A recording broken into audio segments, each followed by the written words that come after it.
get about my business. This that real pimpin' east side, straight about the trenches. I'm that nigga you can't see. I specialize in breaking women. Gotta get it how I get it. You ain't with it, you can kick it. I'ma tell you what it is and what it ain't.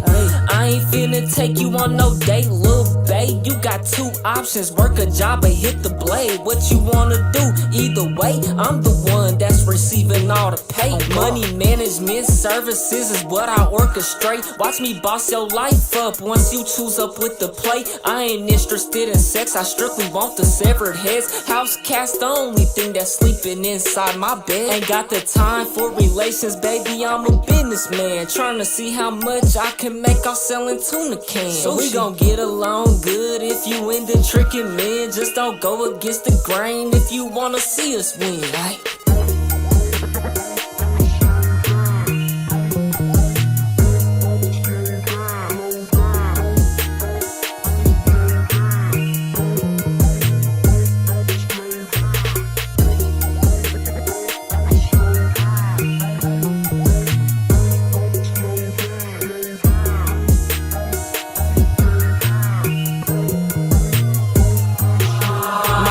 Himron, little baby, so you better come correct. I ain't nothing like these niggas, gotta earn all my respect. Watch your lip with open ears, I might just break you off some bread. This a different type of motion when you choose it with the man. If you ain't into selling kidding, I can let you run the business. It's 1,000 ways to pimp, we selling plates up out the kitchen. She my type, she like to listen, might just buy her braid extension. She don't test me, know the limit, so we never ever trip. I can put you in position, I'm a high value man.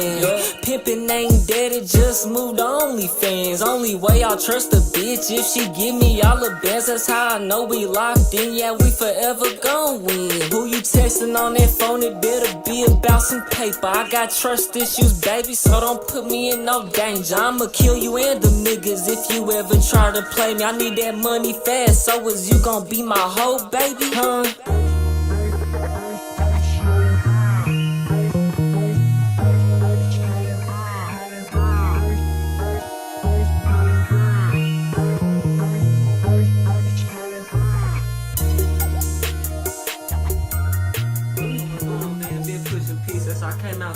That's a motherfucking beetle, my nigga. Hold on. Go ahead, eat it. Get rid of it. Eat it up. Eat the beetle. Go ahead and eat the beetle. I ain't gonna stop. It's right there. Get it. You was just eating it. Eat the beetle. Shit. Hey man, 1,000 Ways to Pimp is out now. All platforms: Spotify, Apple Music, YouTube Music. Stream it while you sleep. Yes, while you sleep. If you ain't hit that like button, subscribe button, and turned on all notifications, slap the dog shit about yourself, because that's the first thing you should have did when you clicked on this live stream. I see she doesn't want to keep eating the beetle, so I'm gonna have to get it off the flow. Hope everybody doing good, living good, man. Welcome to the stream. We gonna get into these reactions. Make sure y'all subscribe to more TYP Camp. I'm diversifying my channels. And so I'm gonna be posting certain type of content between each channel. You know, I got my music channel, I got this channel, and then I have the more TYP Cam channel. So make sure y'all subscribe to all three of these channels and turn on all notifications, because it's different content across these channels. We just gonna jump straight into some stuff. I've already done 2 videos on this AI though. So I don't know if I want to do another one. Let me see. I just watched Coach Carter. Make sure y'all follow me on Twitch too. That's important, bro, because I was just on Twitch streaming with no viewers at all, bro. I was watching Coach Carter on that motherfucker. You know what I'm saying? See, we can do shit like that on Twitch. YouTube, you can't do that because it got so much copyright and stuff like that. You know what I'm saying? On me. But AI is. But let me see. Okay, put that nigga Antonio Speaks in there. Okay. I think we could do this one. This would be my 3rd video on this shit, but we'll go ahead and do it. Doesn't matter.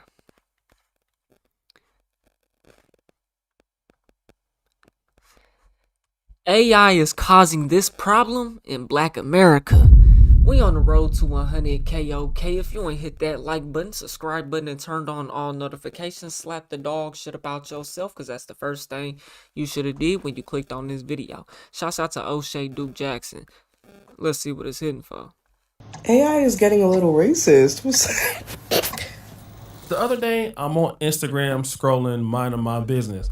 Of course, you know your boy was looking for some Instagram models to go ahead on and trick on, and I saw a video that was quite disturbing. Sir, you still have to pay for the slushie. My sister, I have a dream that one day this slushie will be free for all who thirst. Sir, hey, sir, this is about dreams. It's about paying for your slushie. I saw this video, This is and funny. at first, I'm not gonna lie, I thought it was funny when he was running out of the store, and then I caught myself. This is Martin Luther King.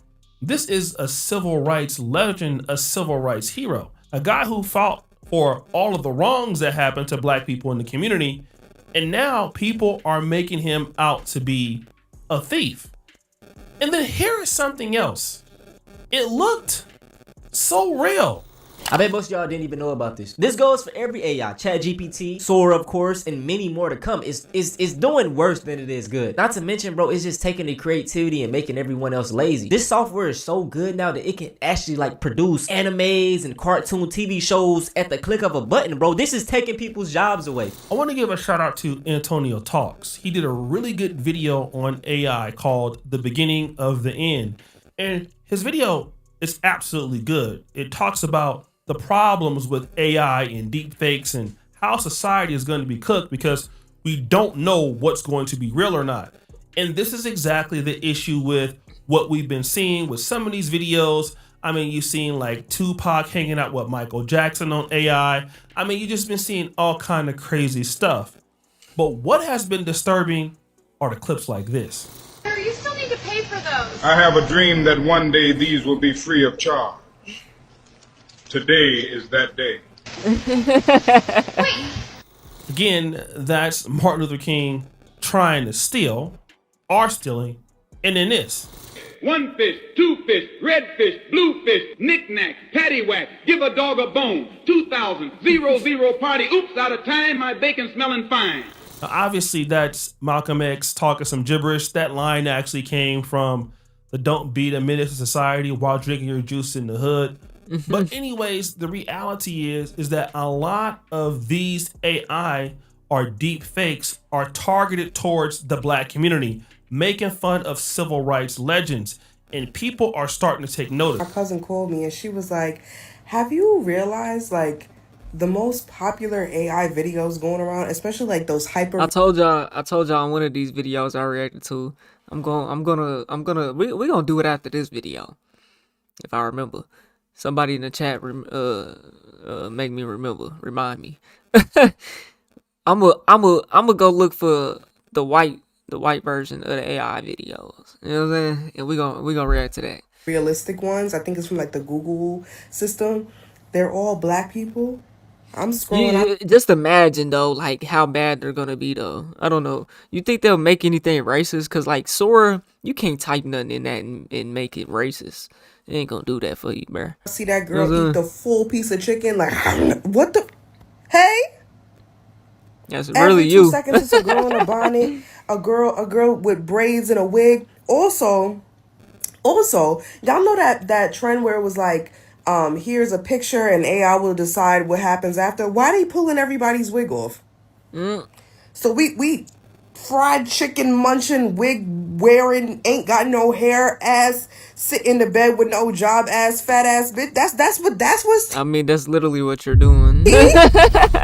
And she isn't the only one that noticed it either. At this point, MLK's family has to fight back because the amount of AI that I have seen for Martin Luther King is outrageous. I've seen him advocate for big booty Latinas. I've seen him having a paternity test saying, free at last, free at last. And the ones with him in the WWF are even worse. I've seen Martin Luther King turn heel. Like, this dude was like, I don't have a dream no more. I am the dream. Like, what? Man even got announced as a Smash Brothers character. Like, why is it only Martin Luther King? I don't see any other historical figures getting AI the way Martin Luther King is, bro. At this point, Martin Luther King's descendants, his grandchildren, remaining children, whatever, y'all gotta fight back. Like, I don't know, man. Like, I don't know what y'all can do, but y'all gotta fight back because this is crazy. Now, black people are not the only folks experiencing these issues. Robin Williams' daughter was upset because people are sending her AI videos of her dad. Now, Bernice King, the daughter of Martin Luther King, also talked. Yeah, bro, that is some lame shit, you know, to be sending it. It's just like, at this point, bro, you're not gonna be able to stop none of this shit, man. And if you are famous, you got famous celebrities, whatever, man, you just gotta log out. Like, I mean, what's the solution to this? The only thing you can do is just not log back in, which is unfortunate, but yeah. About this. I concur concerning my father. Please stop. Hashtag Robin Williams. Hashtag MLK. Hashtag AI. And a lot of black people that I see, confirming this or talking about this. The more you speak about it, though, the more they're gonna want to do it and send it to you. Basically believe that, well, this is racism. These are people making fun of blacks and making fun of the community. The sister talked about how black women were being made fun of with bonnets, and then the culture was just being made fun of. But here I have a different suggestion. I don't believe that many of these AI videos are coming from racists. I believe that these AI videos are coming from us. Yeah, it very well can be. This is it's AI, my nigga. She literally said they're eating chicken. You're in a bonnet. You ain't got no hair. Bitch, that's you. You're sitting in the bed with a bonnet on. And you've got weave in your head. And you're talking about it's AI videos. That's what it is. Like, what? Literally you. Nobody makes fun of black people. It's just extreme. It's just extreme. It's just extra, Like black people.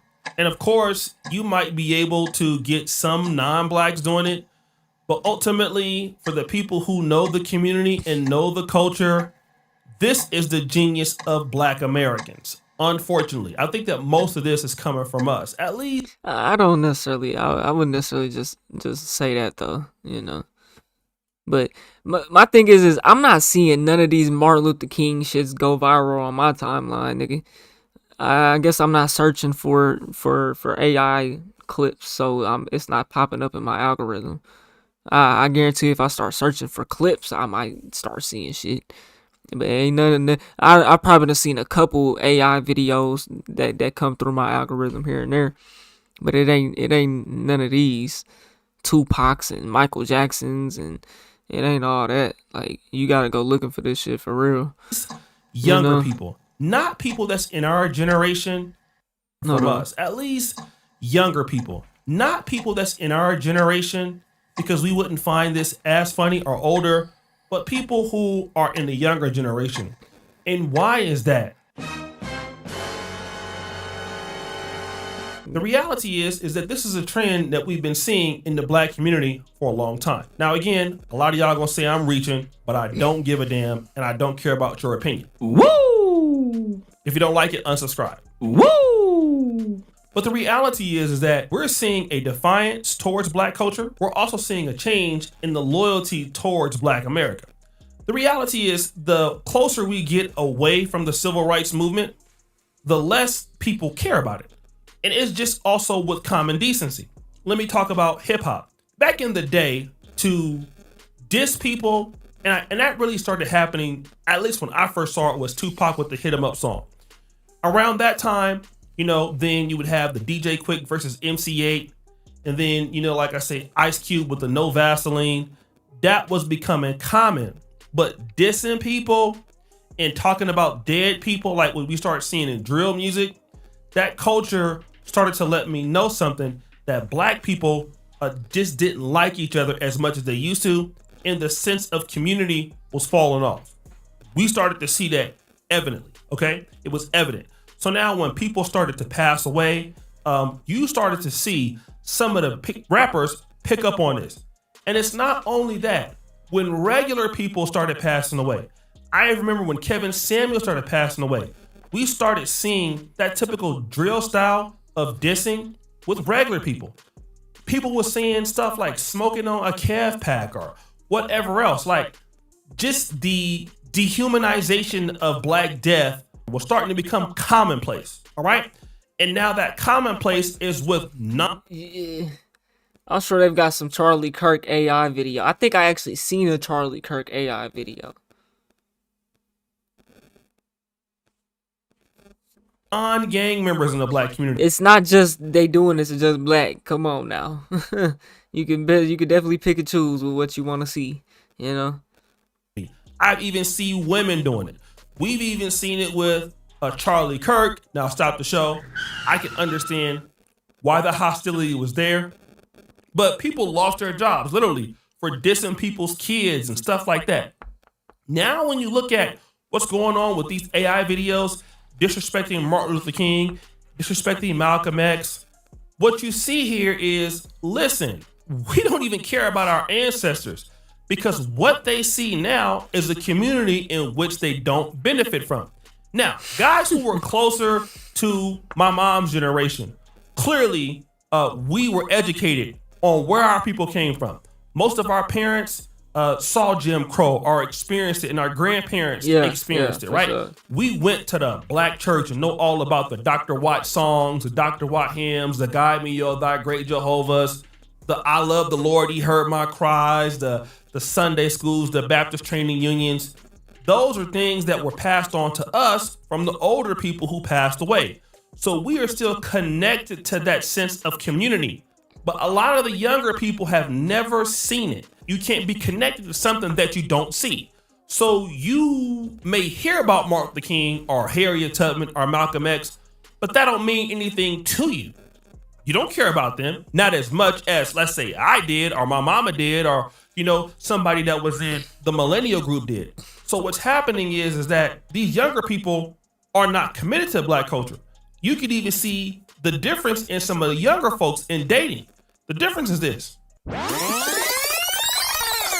In the 90s, when I was growing up in Sacramento, California, now Sacramento is a very diverse city. Interracial dating is not uncommon, even in the 90s. It was not really looked at favorably for, you know, a young Black man to date a white woman, even in a progressive city like Sacramento. Most of us didn't even come out of Del Paso Heights. You dated within the North Sacramento community. If you lived in Del Paso Heights, I mean, you know, you would be excited to have a girlfriend from Natomas or Northgate or a place like that. You know, for the most part, you didn't go as far as South Sag or G Parkway or even Oak Park. Okay. That's kind of how it was then. Now, younger men in the 19s or 20s, it's almost okay to not even look at a Black woman or even date a Black woman. And you could only get like that because you've lost some level of faith in your culture. You don't believe in your community. And that's how you can do that.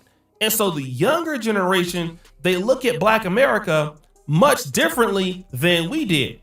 I mean, a good example of that would be LeBron James. LeBron James and his wife, Savannah, both grew up in Akron, Ohio. And they have two sons, Bronny, who's also in the NBA, and now Bryce is at the University of Arizona. And, you know, both of them went to great schools in Sierra Canyon and all of that. And their life experience was not like the experience that they had. And so now they're dating all white women. This is not to say that they're making up AI videos dissing Martin Luther King. It just lets you know that their identification of the culture is not as strong as their father. And so a person who is not connected or just don't care as much can only make something that's disrespectful. And when Bernice I don't know. King can't understand how They got a Black mama, you know what I'm saying? And I don't know. So y'all think LeBron kids is favoring white? I don't know. Somebody is making fun of her father, she also just doesn't understand the disconnect that is going on in Black America today. And this is one of the issues that we are going to continue to have. And all of this comes out when you don't have Black businesses. You don't have Black marriages. Black people don't see no benefit in dealing with each other. They don't see how they can get ahead. All right. And what happens is you get all of this self-deprecating humor. And then a lot of folks want to blame white people for this. No, this is Black people, right? You get self-deprecating humor, making fun of the good things in your community because you don't care. It's only going to get worse. And we've been seeing it for like the last few years with Martin Luther King on club flyers in Atlanta and stuff like that. What? But that's there's real? Nah, that's doing too much. That's actually worse than AI video, bro. You put this nigga on a club fucking flyer, my nigga. This can't be real. 123 anywhere street, any city, 4444. Yeah, that's just not real. Why that's coming apart, and we want to blame a lot of the young people for the reason why they are like that. But the reality is, if you don't have infrastructures of people to be, I mean, yeah, it's gonna be the young people that do it. So O'Shea is basically saying like Black folks is creating these videos of Martin Luther King and of Black folks like this. I wouldn't necessarily find that to be, in my opinion, to be true, because I know how white people is and they like to joke about Black people and shit. They do. They like to joke. I know some white people that would create some AI shit like that. Back in my middle school, if that shit was around, it probably is middle school white kids making shit like this. See, whenever it comes to a nigga like Martin Luther King, bro, a nigga that's like documented in a history book that's taught in school, shit like that, bro, AI cannot affect their legacy, bro. You know? Yeah, they can make every AI video they want, however bad they want. As long as it's a nigga like Martin Luther King, that shit will never matter. For one, he's already dead. You know, and he was dead before this shit even came about. You know, so a nigga like Martin Luther King, like, that AI shit is just, you gotta ignore it for real. You can't like even, you know. But O'Shea is claiming YNs is making this. I don't necessarily find that to be true, because I know white people would like love to joke about that. I'm not saying that Black folks isn't making these videos at the same time, because I'm sure that's true. But like I said, after this video, we're going to go find some white AI. I know they made a Charlie Kirk one. loyal to. If Dude, you don't, I seen some shit where that nigga had made an AI video of him getting shot or something. I can't remember exactly. I might be tweaking. Maybe. It's out there. I know I'm not tweaking. have businesses and things that keep people honest and checking people's behaviors, you get what you get now, which is self-deprecating humor and disrespect towards Black legends. And people want to stop it and say, hey, you shouldn't do that. And they shouldn't do that. But good luck telling somebody who don't feel connected to the Black community and they don't feel like they can get anything out of it, why they should be loyal to something in which many folks don't feel that's loyal to them. I started to notice that in 2015 when I came into the manosphere with so many disgruntled Black men about Black America and how they just couldn't deal with it no more. They wanted to get away from it. They thought it was worthless. And you know, I think this is a different topic than AI. You can make this argument that you're making without AI being a topic. I don't think this has anything to do with AI here, honestly. Black people not feeling trusted within each other, so we're making AI videos in result. That's a result of it. Cause we don't. I mean, like I said, that could be an argument in its own, and I find it to be to a point probably true, but just couldn't deal with it no more. They wanted to get away from it. Valid, they thought it was worthless. And you know, all of these things. And so I remember when I first started facing that, I just couldn't believe that you had people in the world like that, but you had a lot. And now you're starting to see this coming in the version of AI. where people not saying this, but this self-deprecating humor is the same symptoms of what I was seeing in 2015. A disrespect, a total mistrust, and a complete chagrin of Black America. This is what I think is happening, especially with people in the younger generations. So guys, what do you think? It's your boy Oshie Jackson back at it again with another episode of The Celebrity Drunk. I appreciate you for all that you do. Subscribe. Yeah, man. Yeah, let me know what y'all think about that, man. We on the road to 100K, yo. K, if you ain't hit that like button, subscribe button, and turn on all notifications, slap the dog shit about yourself, because that's the first thing you should have did when you clicked on this video. I'll get at y'all on the next one, and I'm gone to I pit 9. All right, chat. We gonna look for AI. I recorded a whole video this morning, and the microphone wasn't even on for like the first 10 minutes. Tragic. Hate when that happens. And I checked. I did my checks before. I did my checks. So let's try to find like some white AI. I don't even know. Just white AI videos. There was this that shit was long as fuck though, and Stevie Knight reacted to it.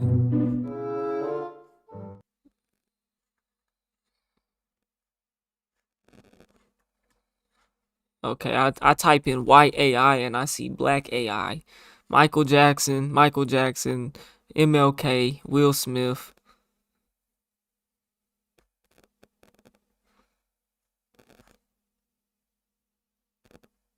Racist AI generated videos flood TikTok.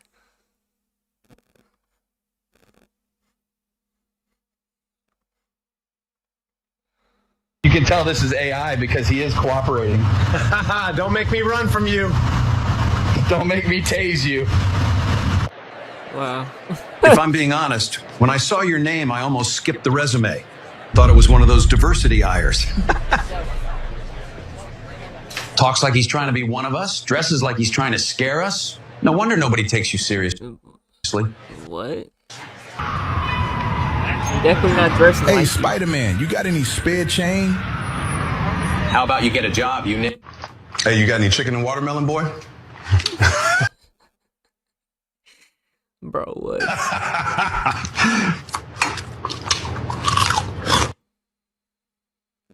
Think that's the worst of it? You'd be wrong. Here it is. This picking cotton is easy. All these other just complaining. But that's why Massa loves me. I put in the work. Do you want a whip or are you gonna double it for the next monkey? Bitch, you're gonna hit me either way. You're right. Bro, this is what I'm saying. You can find whatever you want to find with this AI shit and complain about it, bro. You know what I'm saying? That's up to you to complain about it for the rest of your life, bro. What do you do in your free time? Not sure what you mean by a free, but I like speedrunning cotton rows for... So do y'all think white people are making these type of AI videos? And y'all think black people is making the Martin Luther King type of videos? Or they making both? White people making both them type of videos? Y'all think black people making these type of videos? O'Shea dude. Personal bests. Where did you get that tattoo? What archetype that? Marking came with my chains. Didn't choose the design. When are you taking a break? Still waiting on HR to approve my vacation since 1802. So do you want to get whipped once or double it and pass it on to the next poor soul? Bitch, you gonna whip me regardless of what I say? What the fuck? That's true. I asked Yeah, 100%. Massa for a raise, and he raised the whip and beat the shit out of me. Yeah, that's wild. All right. AI, software, creating racist videos, creating such videos. I just can't take it serious, bro. I only can laugh. Like, there's not a serious part of me that takes any of this AI shit just serious. Like, I can't sit here and get mad at it for no reason. No matter how racist it is, it doesn't make me mad. It doesn't. What is scary, though, is what the AI that we're not going to be able to detect, that we all think is real, and it goes viral and it's put on the news and we all think is real, of black people or whatever the fuck it is. That's the scary part. Knowing it's AI, I cannot get mad at it. Like there's nothing in me that gets mad about it, bro. Become more accessible to the average user now, where the only limit is your imagination. It's a way to be racist without being canceled or something. Like when they jumped on the black fatigue train. I agree with that. Yeah, you know, that's how white people are, bro. Racist people. You know what I'm saying? They pick on victims. They go for the vulnerable people. They do shit behind, like they do little petty shit. They're not upfront with it like a gangster. You know, white people are con men.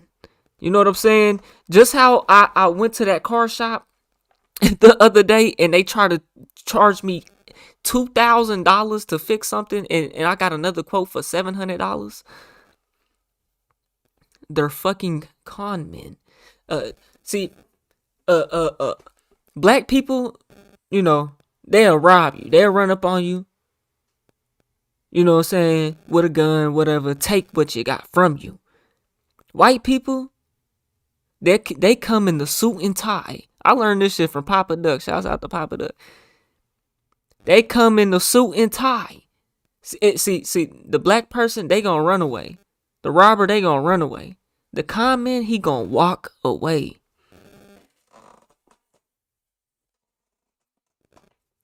The con man gonna walk away, bro.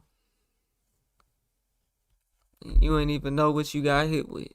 Now, where the only limit is your imagination, even if that imagination happens to be racist as hell. Based on the... See, you notice how this isn't as fluid as the Martin Luther King videos, because this is racist. This is Sora, ChatGPT, OpenAI, whatever you want to call it. It's all the same shit. It's all the same company, I believe. They have limitations on that AI. You can't type in there and make me a racist video. It's not gonna do it. You know, it's not gonna do it. You can't get on there and I be trying to make thumbnails for my shit, and sometimes it'll be saying, "Oh, I can't make violent content, violent stuff."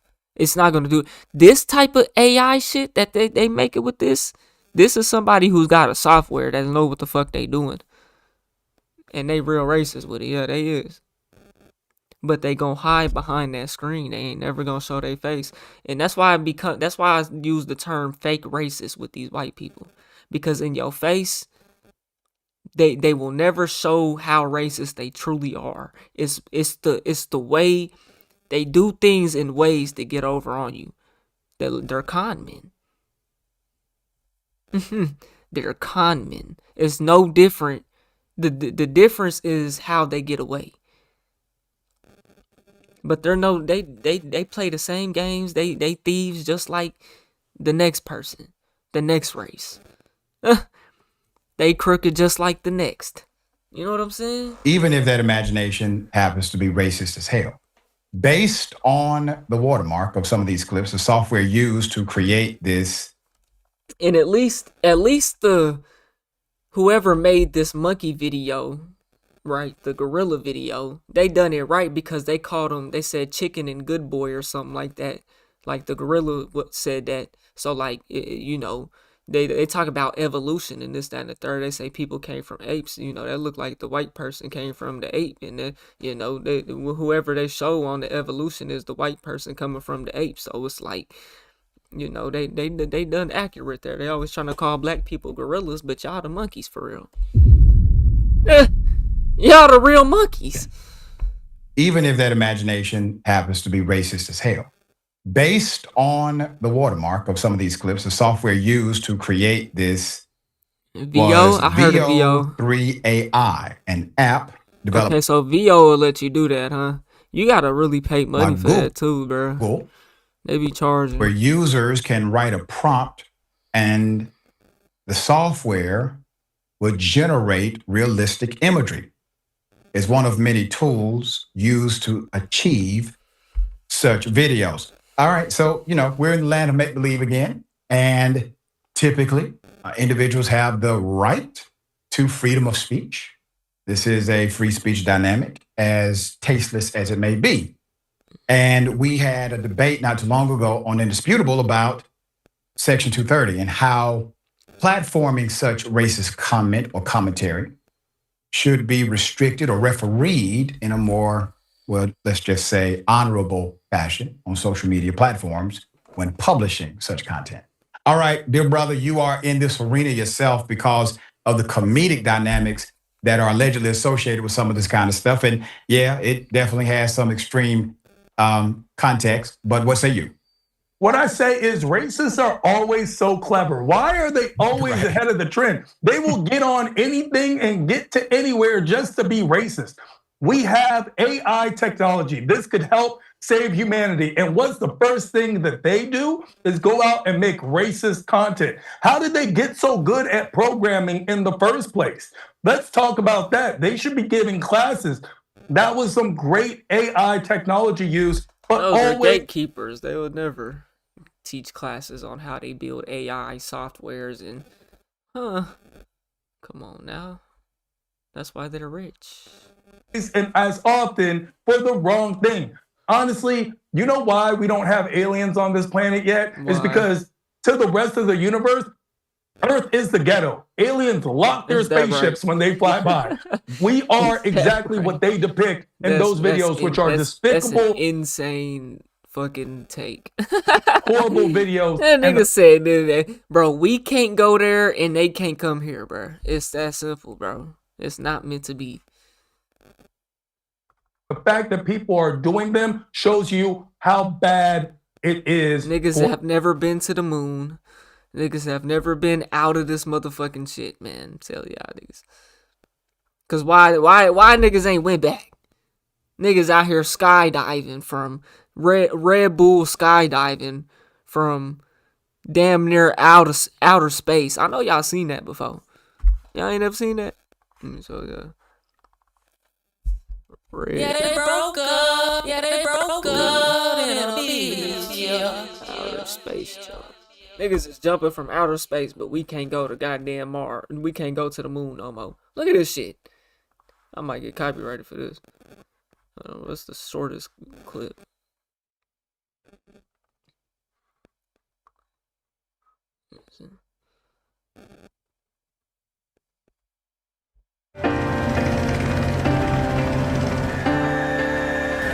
This got copyright. Niggas is jumping from. Hold on, look. Niggas is jumping from outer space. Hold on. Niggas is jumping from outer space, nigga. But we can't go back to the moon, man. It's bullshit. I ain't gonna say this jump bullshit necessarily, but this bullshit that niggas can go to the moon, nigga. We can't go there and they can come here, nigga. Shit, nigga. This whole video, this could have been AI, nigga. They had this AI. This could be AI. Nigga. We don't know that. This could have been AI 12 years ago, bruh. Speed 725. We don't know that. Felix at a stable descent. Niggas jumping from outer space. And Felix is... But we can't go back to the moon. Niggas ain't been to the moon since the when did they go to the moon? When did they go to the moon? In 69, niggas ain't been back. I call cap. Anyways, we could be doing space exploration if we weren't spending so much time arguing and fighting over stuff that makes no sense. Bro, we can't do space exploration because we can't go, nigga. We can't go, nigga. That's why. That's why we arguing over stupid shit. That's why we still going to war in over stupid shit. Because, nigga, we ain't no leaving this motherfucker. Niggas ain't going nowhere, man. Come on. Niggas not going to Mars, none of that shit, bro. ever. I'm pretty sure they think aliens are from the ocean. I'm not gonna say aliens aren't real, but like I said, I don't think we can go there, and I don't think they can come here. You know? And who's to say, oh, a fucking alien? Why has it gotta be so fucking scary, and they gotta be so flying in UFOs and abducting niggas, and all that shit is fantasy, make-believe shit. That's not reality. That's not reality of what a real alien would even be. You know what I'm saying? An alien is just something that's not from here. You know?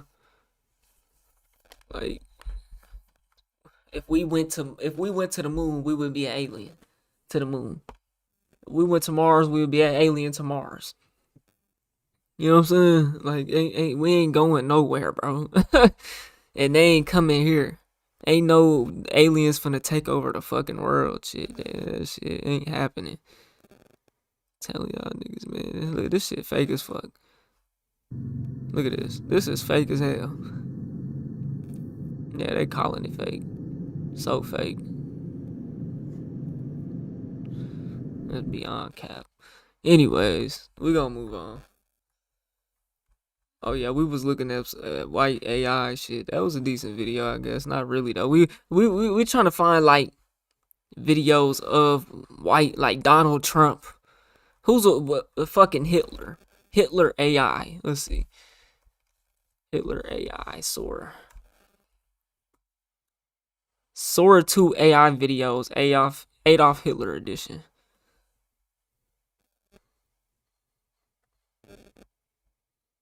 Hello everyone, this is your daily dose of AI slop.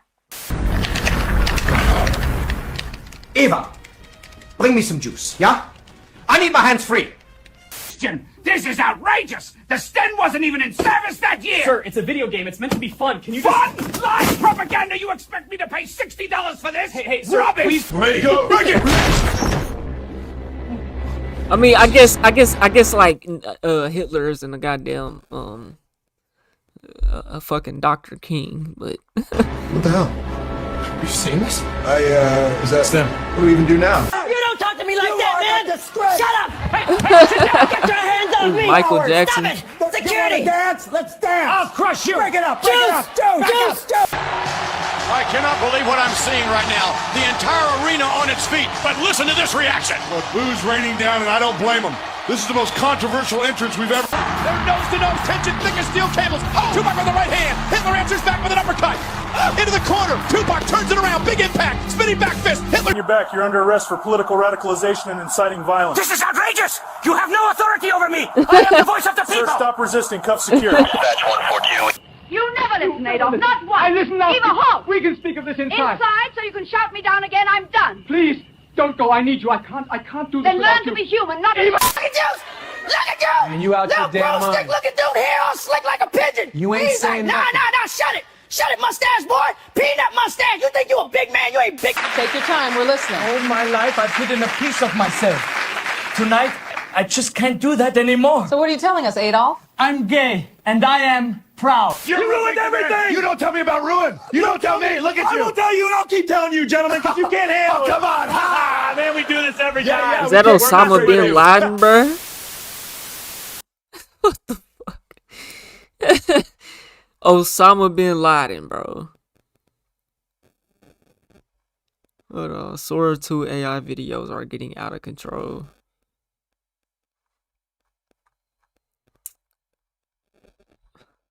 Who's, bro, chat, give me a white person to like.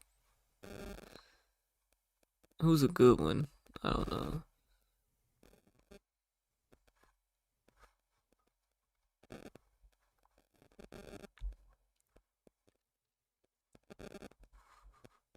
On the wheel! You swerved all over 3 lanes back there. Put it in park right now. Fucking Scooby Doo. Just don't move. Doors locked. Unlock it now. Hey, stop the car! On the wheel!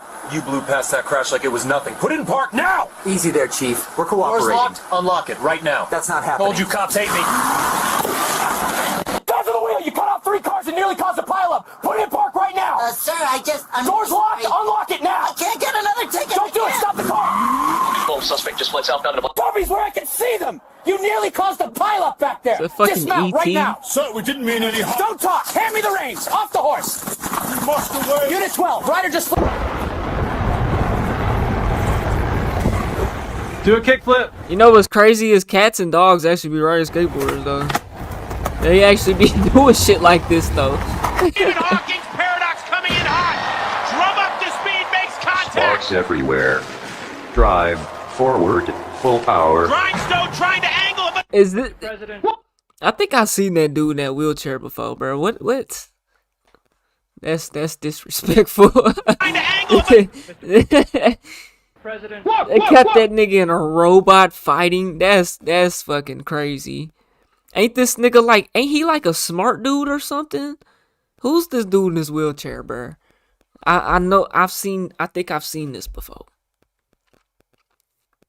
Mr. President. Whoop, whoop, whoop, whoop, whoop. I'm a dog. Yeah, I am him. You could never be him. John F. Kennedy. We might could find some John F. Kennedy clips. Whoop, whoop, whoop, whoop. Your chicken's looking nice, pal. Woo! No, he stole my chicken. Got a crispy flavor, can't slow me down. Hot and golden, I'm mad at this town. Friday, fit to be day. Run, spin, slide, I'm gliding out the door. Fried love in my arms, can't give it up no more. Hey. Hands, let me see your hands. Get on the ground. OxyClean, the stain specialist. Got tough spots? This stuff powers through them. Put the product down and get on the floor now. And it'll lift wine, grease, even out of carpet. Enough. None of you can stop me. Sora 2, ChatGPT. You two are nothing. I'll crush anyone who thinks they can stand toe-to-toe with me. Hey everybody, it's Michael here, and I am so happy today. I got somebody really special to introduce to you. Nigga, Check who? it out. This is my new friend. Hi, I'm Walter. Pleasure to meet all of you. Michael's been showing me around. He looked like one of the. He looked like one of them fucking serial killer movies I've watched, bro. To be exact, he looks like the nigga off of. I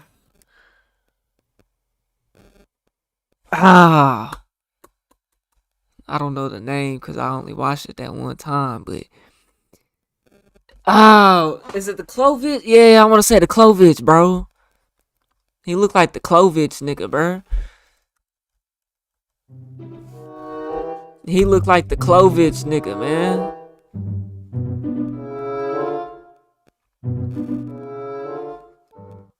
He kind of looked like the Clovich nigga, just a bald one.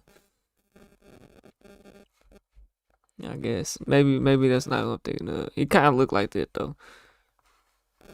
And it's been a good day. Wait, no! That person right there! That person Watson over there Breaking is not Bad. real. Ma'am, come on, let's go. He looked like an actor. But I'm telling you. Okay, let's step off the plane.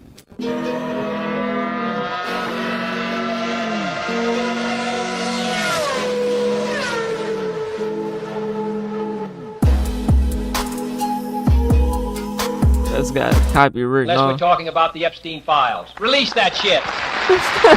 Ask not what your country can do for you. Unless we're talking about the Epstein files. Release that shit. Skibadoo, skibada, I'm a CEO in a porcelain spa. Skibadoo, skibada, yes, that's me. Running AI from the back, can't stop. Head above water, flush that tune. Everybody bouncing, Sam in the room. Are you kidding me? Burger right King now? versus Two McDonald's. Fast food titans about to collide in the middle of a WWE ring. Holy shit! Hit me right now! Look at this! Two cola giants about to collide in the middle of a WWE ring. You can feel it building. Neither one of them blinking. Holy shit! Amazon versus Walmart. Look at this! Two retail giants. It'd be like eBay. Building. Neither one of them blinking. The crowd's losing their. It'd be like eBay.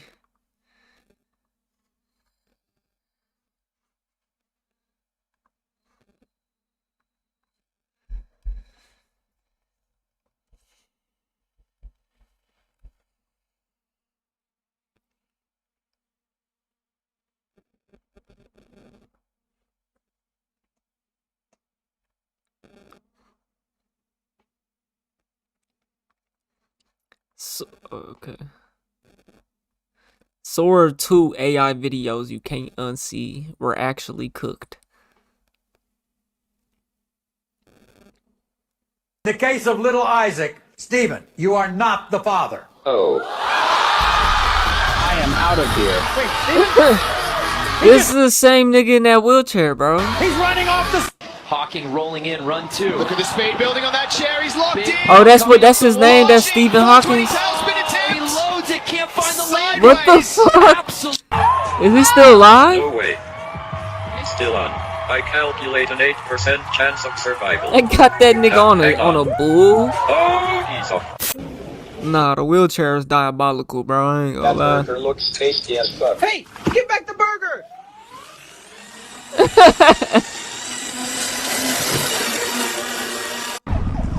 All right, sir. What's in the bag? That's just snow. Look, It's tested positive for narcotics. See, I told y'all, bro. They got the white AI videos too, man. They got the white Santa. Come on now. I was holding it for the Easter Bunny. I swear. Sir, don't move. Hold on to your hat. He got to take off. What the fuck? Here comes Hawking, building velocity down the drop, straight into the transition. He's off the lip, full inversion. Look at the altitude. Needs to bring it around. Oh no, too far forward. Oh, he's down. Get me. Play it or eat it. It's crap. The only toy that's also a snack. Yo. It's in her hair. Squish it, roll it, stretch it, and you can eat it. It's food, totally edible. Tastes like adventure, smells like the ground. Think it's dirt? Think again. It's crap. Whoa. The clay you can play with and then eat. It's mushy. It tastes like fudge. Crap rules. New from Dirt Tech. Crap. Crap from the makers of Crap. It's the Cum Expansion Pack. Whoa, pour it. Blast the brown with creamy yellow goo. Eat it rough. It drips. Nasty. Mix it into molds, splat it, drizzle it, cum turn your crap into total meltdown mayhem. Yo, it just made a whole infomercial, bro. It's the smellable glitter clear rock that blows your face off. Hey, look, Tiny. I smell electricity. It's What? wedged on the armrest. Can you pull it back a little? I am stuck. I cannot move forward or back. Oh, come on. My chair is jammed between the seats. Okay, left on three. 1, 2. Einstein's on the top rope. What's he thinking? No way, not from up there. He's airborne. Crossbody. Why they doing Stephen Hawkins like this, The bro? hinge is gone. That's pure relativity in motion. That burger looks tasty as fuck. Hey, give back the burger. They just played this one. Happy today, I got somebody really special to introduce to you. Check it out. This is my new friend. Hi, I'm Walter. Pleasure to meet all of you. Michael's been showing me around, and it's been a good day.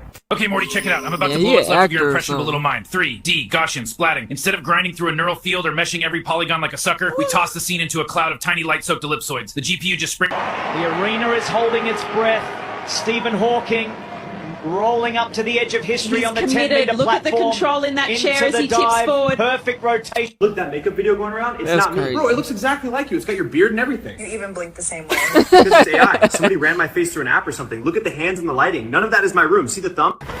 That's crazy.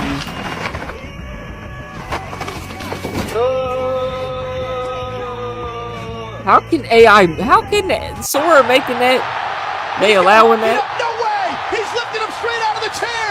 This crowd cannot believe what they're seeing. Devastating slam. My goodness. I am still Touch gloves, Jim. Why are they doing Stephen Hawkins like this, bro? Goddamn. Nice block. Keep Body shot, body shot. There it is. And time. That's the round. No way. Are you kidding me right now? This is Love Island. I actually don't even know what to say. This is Love Island.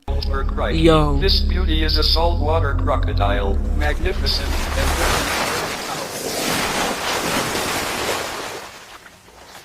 You know how fast you were going? Get out of the car, now. Don't play dumb with me. Open the door. Now.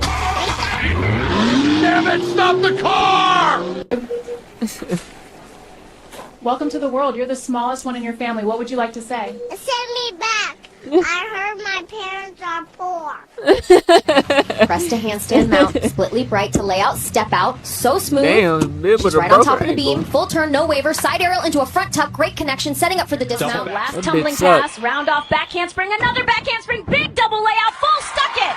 What a landing. A full that stuck was it. powerful and perfectly controlled. On the high bar now for the United States, Morgan Price. Needs a 14 to Goddamn. move into the lead. Watch this release. Big pike to Kachev. Huge height and right to the pack, down to low. Handstand right on top. Your GPUs are here. Hey, Pikachu, stop! I'm gonna catch you. Come back here, you little yellow rat. Oh man, can't breathe. I'm too fat for this. Forget it. You win, Pikachu. I'm getting a snack. Keep running. Don't stop. This way. Through the doors. Watch out! Keep your head down. They're tearing the hall apart! Go. Go. In a world that thought it knew its limits. 2 lines. It's positive. Male pregnancies are rising at an unprecedented pace. This isn't natural! We have no idea how far this will spread. The future. Stephen Hawking's paradox coming in hot. Drum up to speed, makes contact. Sparks everywhere. Drive forward, full power. Grindstone trying to angle him. And Professor Hawking is off after the cheese, keeping a straight line so far. Oh, that's quick. Chair speed increasing. Bro, Hits the why? ball. He's airborne. Full rotation. He lands it. The crowd can't believe. Luigi, you there? Luigi? No, what the hell? Enough! None of you can stop me. Sora 2, ChatGPT. You two are nothing. I'll crush anyone who thinks they can stand toe to toe with. Well, seems like they rotating the same clips. Nothing to it. I'm the king of the F-line. Hey! Now look at me, subway surfing like a pro. Woo! Piece of cake. Nothing to it. I'm the king of the F-line, baby. Yeah. Your chicken's looking nice, pal. That person right. He is pouring it on. Me right to the Well, clearly they coming for Stephen Hawkins, and you know nobody has a pass. It's not just black people, you know. They coming for everybody. Let me see. AI is getting out of hand. I have a dream that one day we can all be unemployed losers that do nothing all day. Jobs are torture. Man, please get down. Don't make me come over there, please. You want me to come down, Ossifer? Do you know who I am? Just don't. Boxes are breaking cans everywhere. Ain't that the Queen of England or some bullshit? Right here. Oh no, that looks awful. Ah, come on, piece of. God damn it! Fuck this! Fucking shit! I hate art. Fuck this dumbass paint. You hear me? Fuck it all. Crashing out. Evening, everybody. Sorry for keeping you waiting. I had a situation backstage. Got my wiener stuck in a jar of peanut butter. Look, Elvis. They doing Elvis. Oh Lord, I'm free now, so let's make it up to you. They doing Elvis. All these black YouTubers, bro. Y'all taking it a little bit too far. Y'all being a little bit too serious. That's what I'm saying. Like, I ain't got a bone in me that could look at none of them MLK videos and get mad, bro. Who the fuck are the bananas? Hey, big guy, it's okay. We're gonna find him, all right? Just take it easy. Stay with us. We'll walk you over. Breathe for me. I need them now. Right down there by produce, see the green sign? Let's head. AI is getting out of. Hold on, there's another one I see. If it's still there. You see the movement. I invented the step. You didn't even know what rhythm was until you saw me. Lies, propaganda from a theater club. Groove, man. You can't even. Gentlemen, hey, let's calm down. Sir, keep your hands where I can see them. You're under arrest for attempted theft of federal property. You don't understand. That document belongs to the people. It was our promise. People can still have it without you walking out the front door with it, Mr. Franklin. Cuffs are. Carry go. Einstein answers with a hook. He is sharp tonight. Look at the timing. Professor Einstein, how did you pull that off in there? It is quite simple, yeah. I applied the momentum equation. P equals M times V. Sir, we are not doing this. You're just gonna park it in the middle of the runway like it's a photo shoot? Keep it moving. Bro, relax. I'm checking the seat. Well, your seat ain't back here in my face, King. I got a crown, I got nails, I got things to do. Move the hoodie. It's 24. Thundering down the curve. That's really him, though. Blackwell in lane 6, moving like a freight train. Morales right on him, elbows pumping. Oh, he clipped the toe. They cut the Fat Olympics. You see the movement. I invented the step. Alright, I'm done with the AI, man. We gonna get out of there.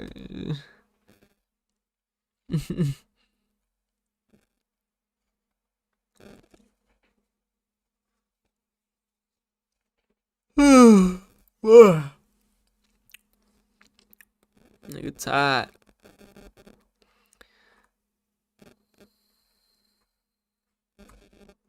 I know it's plenty to react to.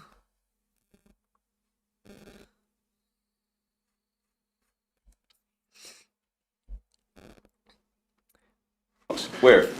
Across.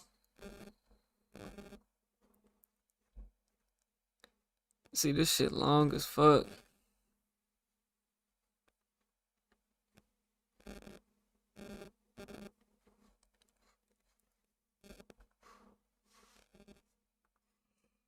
Where?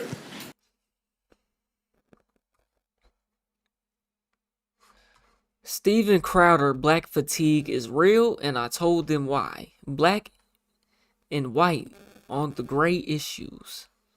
Let's see. You guys heard of the term black fatigue? Mm-hmm. Yeah. You guys know what that means? Since the last time you came, that's become a thing. Yeah, I was about to say that's just become a recent thing. And do you know what it means?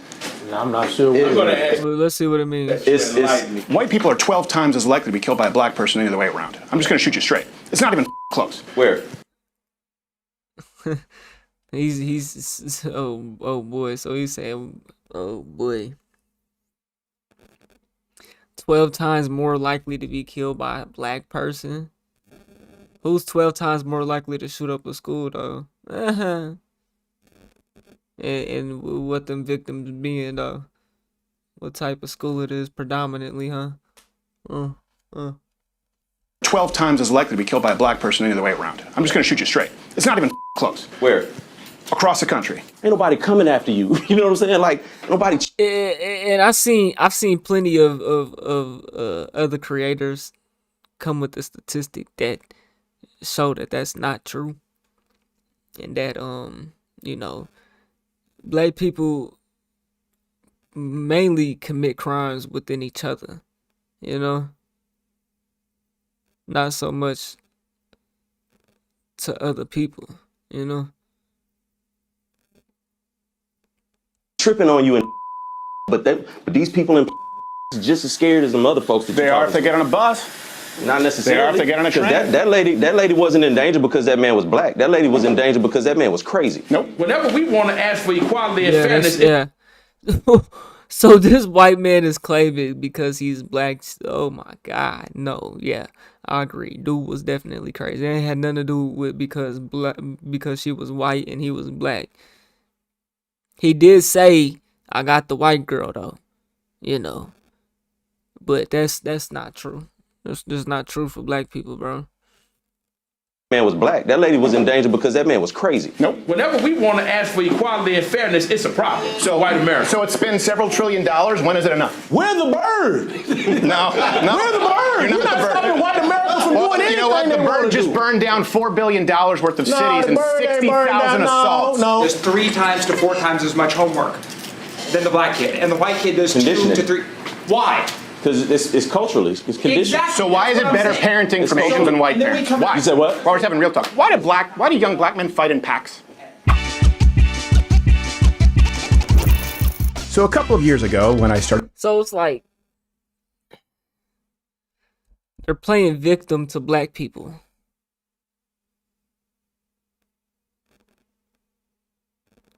Black and white on the gray issues, I sensed some growing discontent, or more of a racial divide in America than I'd experienced in my lifetime, and it seemed to be egged on by legacy media. It's sad to see a lot of people going along with it. The American people have felt safe in their home. The people who had absolutely no chance of victory. Hate and racism towards black and brown people. And as that evolved, and for the first time I walked into Stevie J's barbershop, I really was looking to sit down and talk with, but mainly listen to real black Americans living the real American black experience to see whether they shared the viewpoints of a lot of the public representatives, the now networkless Joy Reids of the world, or back then the Don Lemons, what they wanted me to believe. I realized that CNN and MSNBC were full of shit. And overall, it was a largely warm, productive conversation.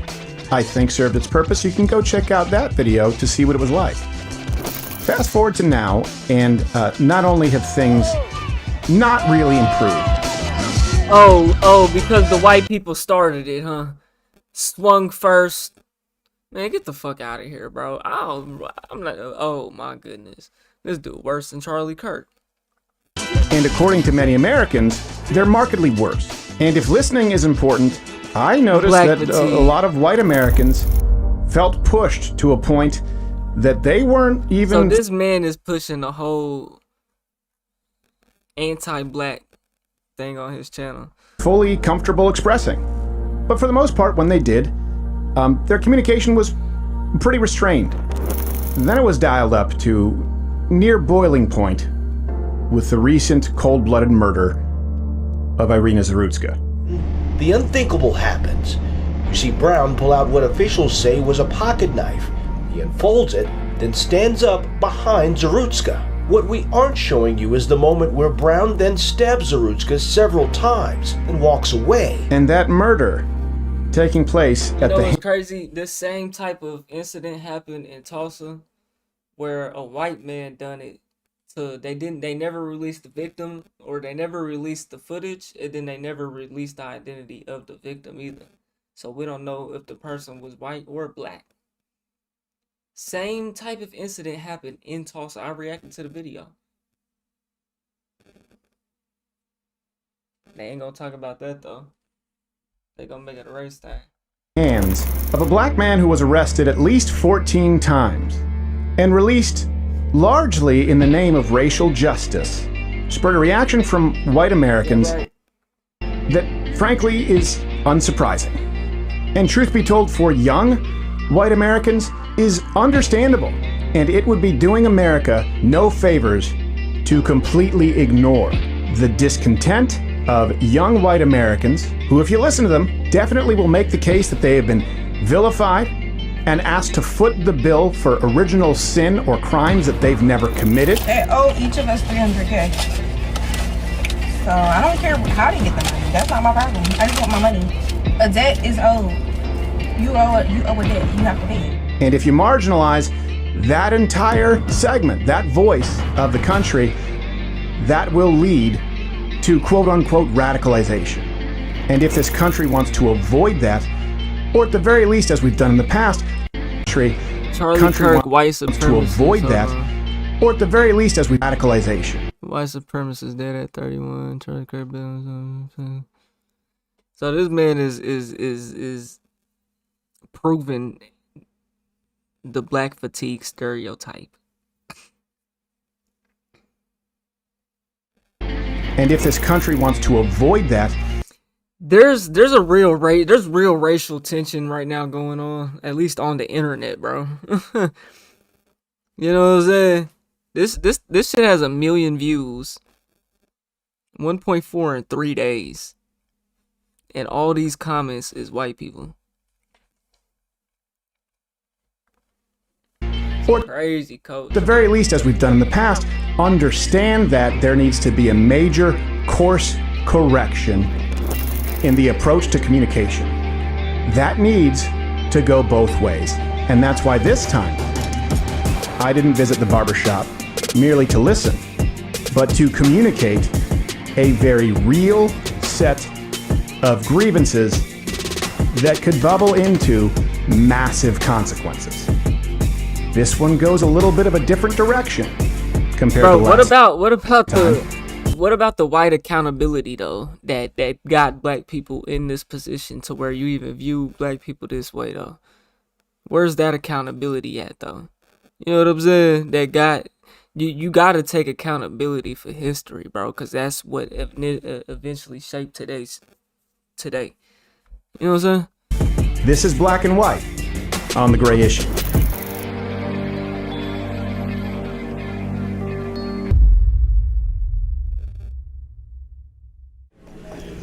And that's Stevie right there, the blue shirt. Blue shirt? Oh, Yes, Steven. sir. I met Cedric. I think I scared him. I think he was. How you doing? Hey, Doing good. all right? Yeah, man. How you doing? Good to see you.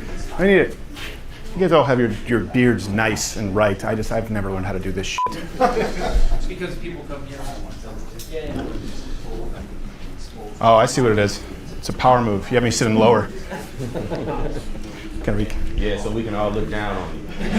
No, thanks. Well, they said you guys got some people coming in here after the last one. Yeah, a couple people came They just through. felt like, I think this is the place where white and black people have conversations. So it was funny. The first person that came last time was he said this out of his own mouth. He was like, I'm Indian, but he had on a MAGA hat. Okay. And he walked in and was like, hey, I saw you guys on Crowder. Can I get a cut here? Yeah, I guess so, man. Come on. Did you have your hand on your piece? You're like, I don't know. If you come. Nah, because he didn't come like that. He didn't have the backpack and the ski mask on. Yeah, he didn't have that on. Was he nice? Was he good? It's cool. Yeah. What do you guys think like when you see someone with a MAGA hat? Because I know we were kind of talking about that last time. It depends on how they present themselves. To me. Yeah. For me. Well, okay. So what would present themselves in a way that would be like decent versus piece of shit? Yeah. You know how some people carry that that air of superiority. Yeah. And if you present that to me, I'm very conscious of that. If you present that to me, I'm gonna respond appropriately. Yeah. That's just me personally. What would be like an air of superiority? Like, just like certain things you say in conversation, and and like you said, just in the physical nature of these chairs. Well, in conversation, you can physically go up and down and put yourself above or beneath. So when people do that kind of stuff. Yeah, it's funny that you mentioned that, because I actually, when I do the change my minds and sit with people, I actually kind of slump my shoulders and deliberately kind of make myself smaller, just to not, it's like, what is it, the crab that has the red under its claws is showing danger? So I don't wear red, because apparently that signifies poison. But yeah, no, there's all these body language experts now, you watching TV, and I'm like, this seems like horse shit. Like, he looks to the left so you can tell he's lying. Yeah, some of it is horse. It's like, I saw him on camera, he killed his girlfriend with a butter dish. I don't give a shit what he says. He took too long to say that. So my boy is basically saying he's reading body language and energy, and then white man is saying that shit's not real. What do you think of somebody? It just depends on their energy. Saw him on camera, he killed his girlfriend with a butter dish. I don't give a shit what he said. Yeah, you watching TV, and I'm like, this seems like horse shit. His claws is showing danger. So I don't wear red, because apparently that signifies poison. But yeah, no, there's all these body language experts now, you watching TV, and I'm like, this seems like horse shit. Like, he looks to the left so you can tell he's lying. Yeah, some of it is horse. It's like, I saw him on camera, he killed his girlfriend with a butter dish. I don't give a shit what he says. He took too long to say that answer. He had to think about it. No, he's thinking about what he wants to say. Yeah. He don't just spit shit out. He wants to think about what he's saying. Last time we talked, we were kind of just, and the reason was just like, often you see in news, people just kind of siphon themselves off right into an echo chamber. And I thought it was good we were just kind of able to see other perspectives. Where do you think the country is now? Like, with that? Like, is that an open question? Or? Yeah, race relations between, because last time I wanted to get your perspective, and there's a perspective now in the white community. None of us are an ambassador for the entire community, but things have changed quite a bit the last year and a half. Temperatures have gone up. But what do you guys think? What do you think we are in the country? I'd like to chime in on that. Yeah. I'm happy you asked that question. There are a lot of social and economic dynamics at play that have certainly gone, in my opinion, in the wrong direction. I don't think that people really understand the gravity of where we're headed. We are vastly sliding into an autocratic regime here. And absolutely, I'll give you several reasons. You see, in order to have, you can't have a one-dimensional approach when you're wanting to continue to lead from a global perspective, all right? What you see here today is an isolationism approach which has never worked in the past because we don't have an understanding of geography and history, all right? And I'll just simply close by saying, you got to understand something. The rest of the world is grossly infuriated with the way America has taken shape. And not only that, we're ceding all our best opportunities to China, right? Look around you in the relationships they're fostering with everybody else, which includes Canada, Mexico, and they've even gone as far down into the Latin American corridor, fortifying their bases while we're still hollering that we're the greatest. You talking about China, like in the Panama Canal? Not just the Panama Canal. Let's pivot from the Panama Canal and let's look at the long-term strategy they have now, where they just signed an agreement with Mexico to build another canal bypassing the Panama Canal. And when you look at the whole transatlantic corridor, where you got now Brazil and Canada as well as Mexico trading, and they're stopping in Peru, where China has a huge presence at, circumventing completely the navigation, the use that comes with having to use the Panama Canal. So we'll avoid conflict with America and just simply go around America is what's happening here. Talking about China? Absolutely. Yeah. No, I mean, I want to agree with the first part, autocratic. I think China needs to be dealt with, and this is the first time we are. I'm Canadian. Well, I was raised in Canada. Canada sucks. Canada is a dog shit country. Canada, the kind of shit we're doing, you can't do this in Canada. If you say something too offensive or I say something too offensive, you will be jailed in Canada. Yeah. That's the thing. Yeah. So I'm fine with the U.S. being the best country. I came here from Canada because, I had friends who were arrested. I had a friend, stand-up comic, was fined for telling a joke. I don't think people realize how good we have it here in this country compared to other countries. That's the painstaking part about it all is the fact that, you know, I've always been one to say, and I believe this firmly, freedom is not a right, it's a privilege until you wake up the next morning and find out you don't have it anymore. Yeah. It also comes with duties. That's what I was about to say. It also comes with responsibilities because while we free to speak and say what we want, and I went to Montreal a few months ago, so I know exactly what you're talking about. Bet you saw a lot of tips on signs. That's all it is. No, I didn't. It's just strip clubs. Our Times Square is a giant strip club. It was a couple of them. Yeah. But no, like there is responsibility and like everybody's from different places, different backgrounds. Some of us from certain backgrounds know like running your mouth too much in a certain space can get your ass whooped. Yeah. Like you free to say what you want, you're just not free from the consequences. Like the consequences that come with you saying the wrong thing at the wrong time to the wrong person. Yeah. And that's where we all have responsibilities in what we say and when we say it. Yeah. The problem though, too, and I was kind of talking more domestically, the problem with that idea is a lot of people are offended by different things. Mm-hmm. And so people get their ass whooped for something they didn't say, right? That's the real thing. I don't know if you guys were following the stabbing there on that train in Charlotte, Irina Zarutska. Last time I was asking where you guys thought we were, you know, as far as in the country relation. Like, have you guys heard of the term black fatigue? Mm-hmm. Yeah. You guys know what that means? Since the last time you came, that's become a thing. Yeah, I was about to say that's just become a recent thing. And do you know what it means? No, I'm not sure. I'm going to ask that. Yeah, it's a term that's being used by people in the white community, by and large, again, saying they feel like they've been victimized and they're tired of taking that shit.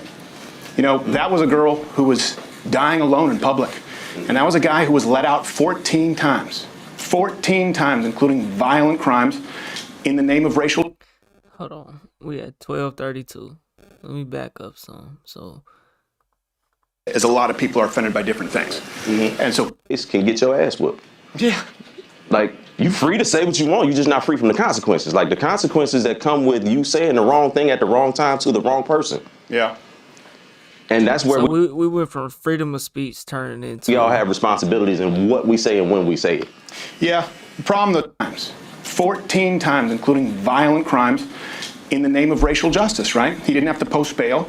He didn't have to appear back in court. This is not the first time he's assaulted someone. How do we know that was in the interest of racial justice as opposed to just being because the judge said it. A fucked up attempt at justice, period. Yeah. Like the legal system has its flaws. Yeah. And people have been making complaints about that for decades, right? But that's just, to me, that's a mental health thing more than it's a black and white thing. Well, I'll tell you why, because white people are saying it now. Right. Not just white people are saying, hey, that's we're what in makes it a bigger thing. Well, because, you know, white people are 12 times as likely to be killed by a black person any other way around. I'm just going to shoot you straight. It's not even close. Where? Across the country. Where? Not in. So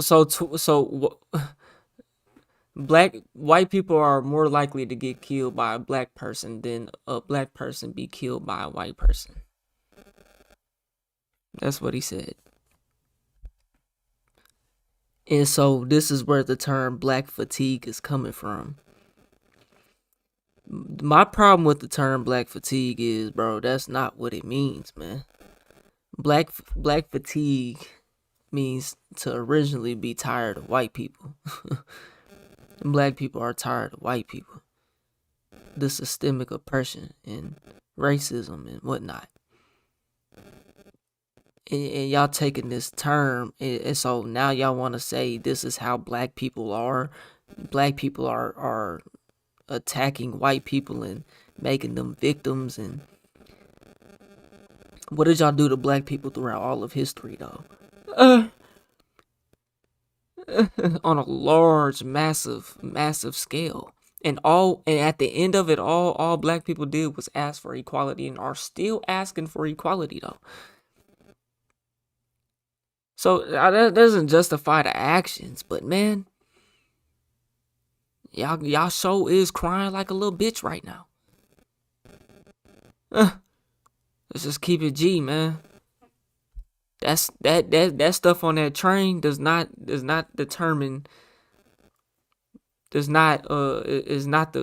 black people, bro. Black people is not just doing it. Black people still crying for equality. Still crying racism. I say black people need to fucking build their own shit like we should have been done when slavery originally ended and we had that 3-year stretch, but we couldn't do nothing, so we joined them. We couldn't beat them, so we joined them. I understand. That's why we're at where we're at now, and that's why I go back to the accountability for white people, bro.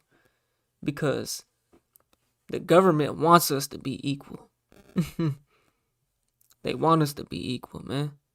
We over here crying for equality. That's they want us to cry for that. You know?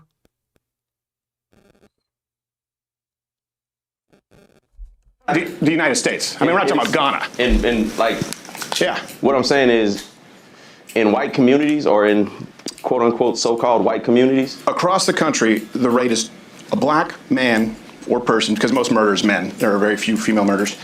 12 times more likely to kill a white person the other way around. And then you look at the average amount of times that someone in this country is arrested before they're brought in for killing, charged with murder. Do you know how many times they're arrested on average before they murder? 11 times. Once again, the justice system's got its flaws, and people have been complaining about that for years. We spend more time trying to fix that than trying to complain about the white versus black of it all. Well, I think, just like I was trying to listen to all communities last time, I think this is something that's unavoidable. If this community, if enough white people get pissed off, they're going. Look at how black people got in this situation, though. If that's true, how did black people end up in this situation? And what are you, as the white man, going to do to help them get out of that situation, since you want to be a victim so bad? I don't get it. Last time, I think this is something that's unavoidable. If this community, if enough white people get pissed off, they're going, look, we're living in New York now, we're getting killed in record numbers, or Detroit, 12 times the rate. Oh, y'all are going to start terrorizing and getting your get back, huh? And our system, 3 strikes in California, right? That was a 3-strike policy. The reason that was changed, they said it was racist. Crime went down in black communities 30%. But now people are looking at their cities going, this is a fucking hellscape. And the murder is skyrocketed because people said in the name of racial justice, like 3 felonies, you're out. Because crime is crime, right? But crime is usually going to be higher concentrated in areas where there's high poverty. So typically the areas that's high poverty in this country are areas with people with this color skin. So that's why you're going to have that. That's why I said those numbers could be skewed and made to manipulate to look like, oh yeah, that's why I said in not at 12 times the rate. In suburban neighborhoods, white people are not in danger, and that's what this kind of fear mongering tells them, is that you're in danger because you're 12 times more likely to get killed by a black person. You live in ain't nobody coming after you. You know what I'm saying? Like nobody tripping on you. But these people are just as scared as the other folks. They are if they get on a bus. Not necessarily. They are if they get on a train. That lady wasn't in danger because that man was black. That lady was in danger because that man was crazy. Nope.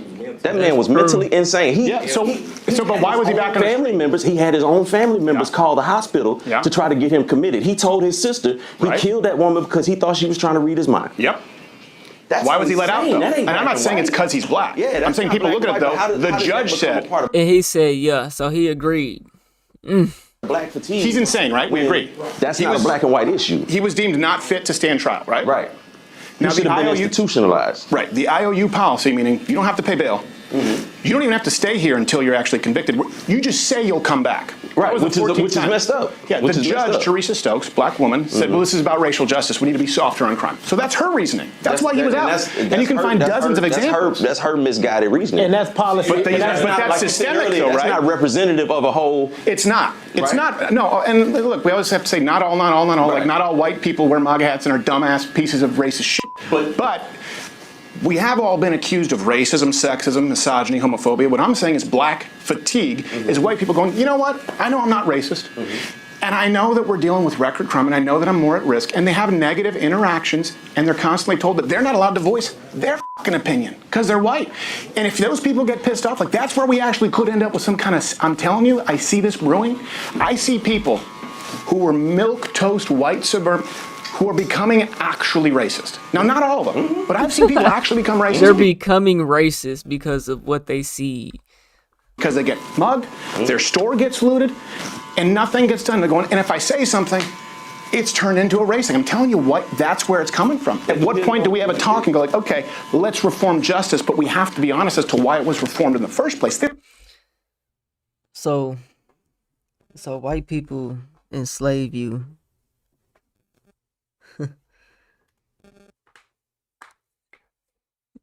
You're now a free man with no rights for 3 years. Now you become a U.S. citizen because we're not gonna allow you to build your own community. Now you're discriminated. Whole time we give you no resources. We help you in whatsoever. As you're discriminated, we're still gonna do race riots. We're still gonna do race riots in 1921. Then after we destroy your community, as we're discriminated, right? We'll indoctrinate you into our system where we now have full control, and you no longer have your own schools. You no longer have your own hospitals and all this, that, and the third. You no longer have that. You're indoctrinated into our system. So now you are equal. You are equal. And that made put white people in the same boat.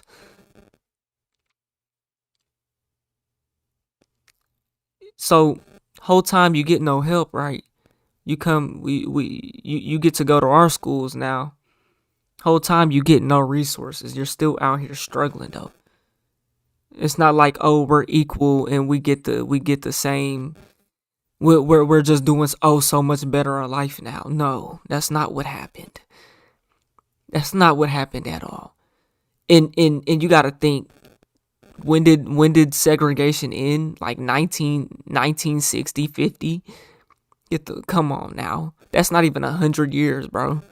And then fast forward, you look at where Black Wall Street, y'all destroyed that, right? Was just 100 years ago. And fast forward, you look at crime. You look at who's breaking into your stores, if that's the case, right? You say this is where black fatigue is coming from. Look at what you create. You created this. You literally created this, and then you're crying black fatigue. Do something about the problem that you created, though. You know what I'm saying? Is that not a valid opinion? Is that not a valid take? Okay, at least acknowledge that, okay, this is the reason why black people are even in this position. You know? This guy, it's not even the only one. It's every 3 days someone's being offed. Yeah, but at the same time, let's transfer that over to, there's a lot of unsafe... That doesn't justify black people killing white people or none of that, bro. But you're talking about black fatigue, this man on the train, this, that, and the third. That's not a representation of black people at all, bro. No. If anything, that's what black people need to be fucking doing.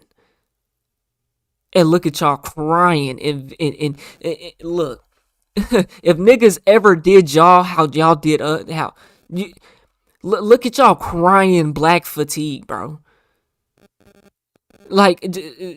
Boy, this is what niggas should be fucking doing if you want to be real, not justifying it.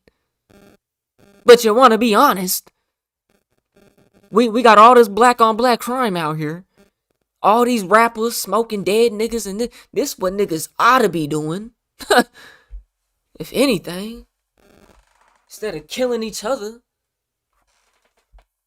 You don't like to hear it. No one does. It's fucked up to say, yeah, I guess. Let's be real though, man. Things in this world. Like getting mugged by a black person is not the paramount unsafe thing.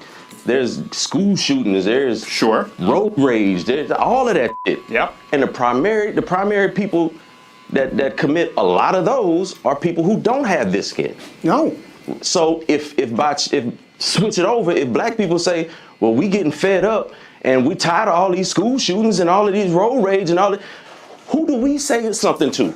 Who hears our voice? And when does the white fatigue kick in? And when does the white fatigue kick in? Well, we've been hearing about white. That's the point, right? We've been hearing about it all our lives, about white fatigue, about systemic discrimination. I'm Canadian, right? Done. That's the problem. It has been done. It's actually called black fatigue, bro. This is how stupid people are, bro. They didn't even take the time to even Google. Let's just do one Google search. What does black fatigue mean? Black fatigue is the exhaustion and chronic stress Black people experience navigating daily systemic racism, microaggression, and implicit biases, often leading to psychological, physiology, health issues. So, you could say the black man on the train had black fatigue. In his mentally insane mind, because you see it's physiology and psychology health issues is what you get from black fatigue. So you can argue that man had black fatigue. Look, and here goes an article. Black fatigue now has a double meaning.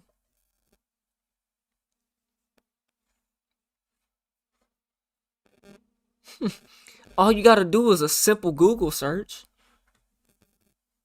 We've done systemic justice reform that has led to more crime, right? That's the reason for no three-strike policy. That's the reason for cashless bail. That's the reason for catch and release. The reason for it, in the wake of Black Lives Matter, George Floyd riots, Summer of Love, was we're going to reform crime, we're going to reform the justice system. So my niggas said they got rid of the three-strike thing in favor of black people. Because they was locking black folks up left and right and hitting their ass with felonies, nigga. It giving niggas 3 strikes, nigga. That's what cause you know black people the most ones getting arrested.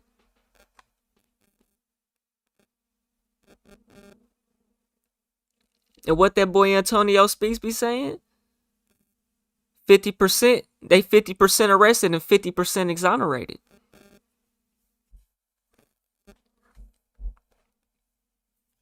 Matter, George Floyd riots, Summer of Love was we're going to reform crime, we're going to reform the justice system, and it's gotten worse everywhere it's been. And then when white people leave those neighborhoods, well, now it's white flight. If they come in, it's gentrification. And I'm telling you, there are a lot of people who are pissed off, and they're not going to sit down and have this conversation and be real about it. And they're going, well, what happens when someone has to keep their mouth shut about everything? Nobody tell you have to keep That's how they feel. That's how they feel. I don't believe white people have to keep their mouth shut. I think white people don't speak up about a lot of the things that they do and they perpetuate that affects us negatively. That's the stuff that nobody wants to. The issues aren't made about those things. I really respect the platform that you have because you do have open and honest conversations. And I have to say, I don't believe that those numbers about the black people murdering white people are correct. I don't believe those numbers are correct. What if they are? What if I'm not lying to you? If you're not, then I've been misled and I've been isolated from realistic numbers. But Let's look. I know in this country, from the time that we got here and until now, there's never been hordes of black people that just go out and maraud and menace white people.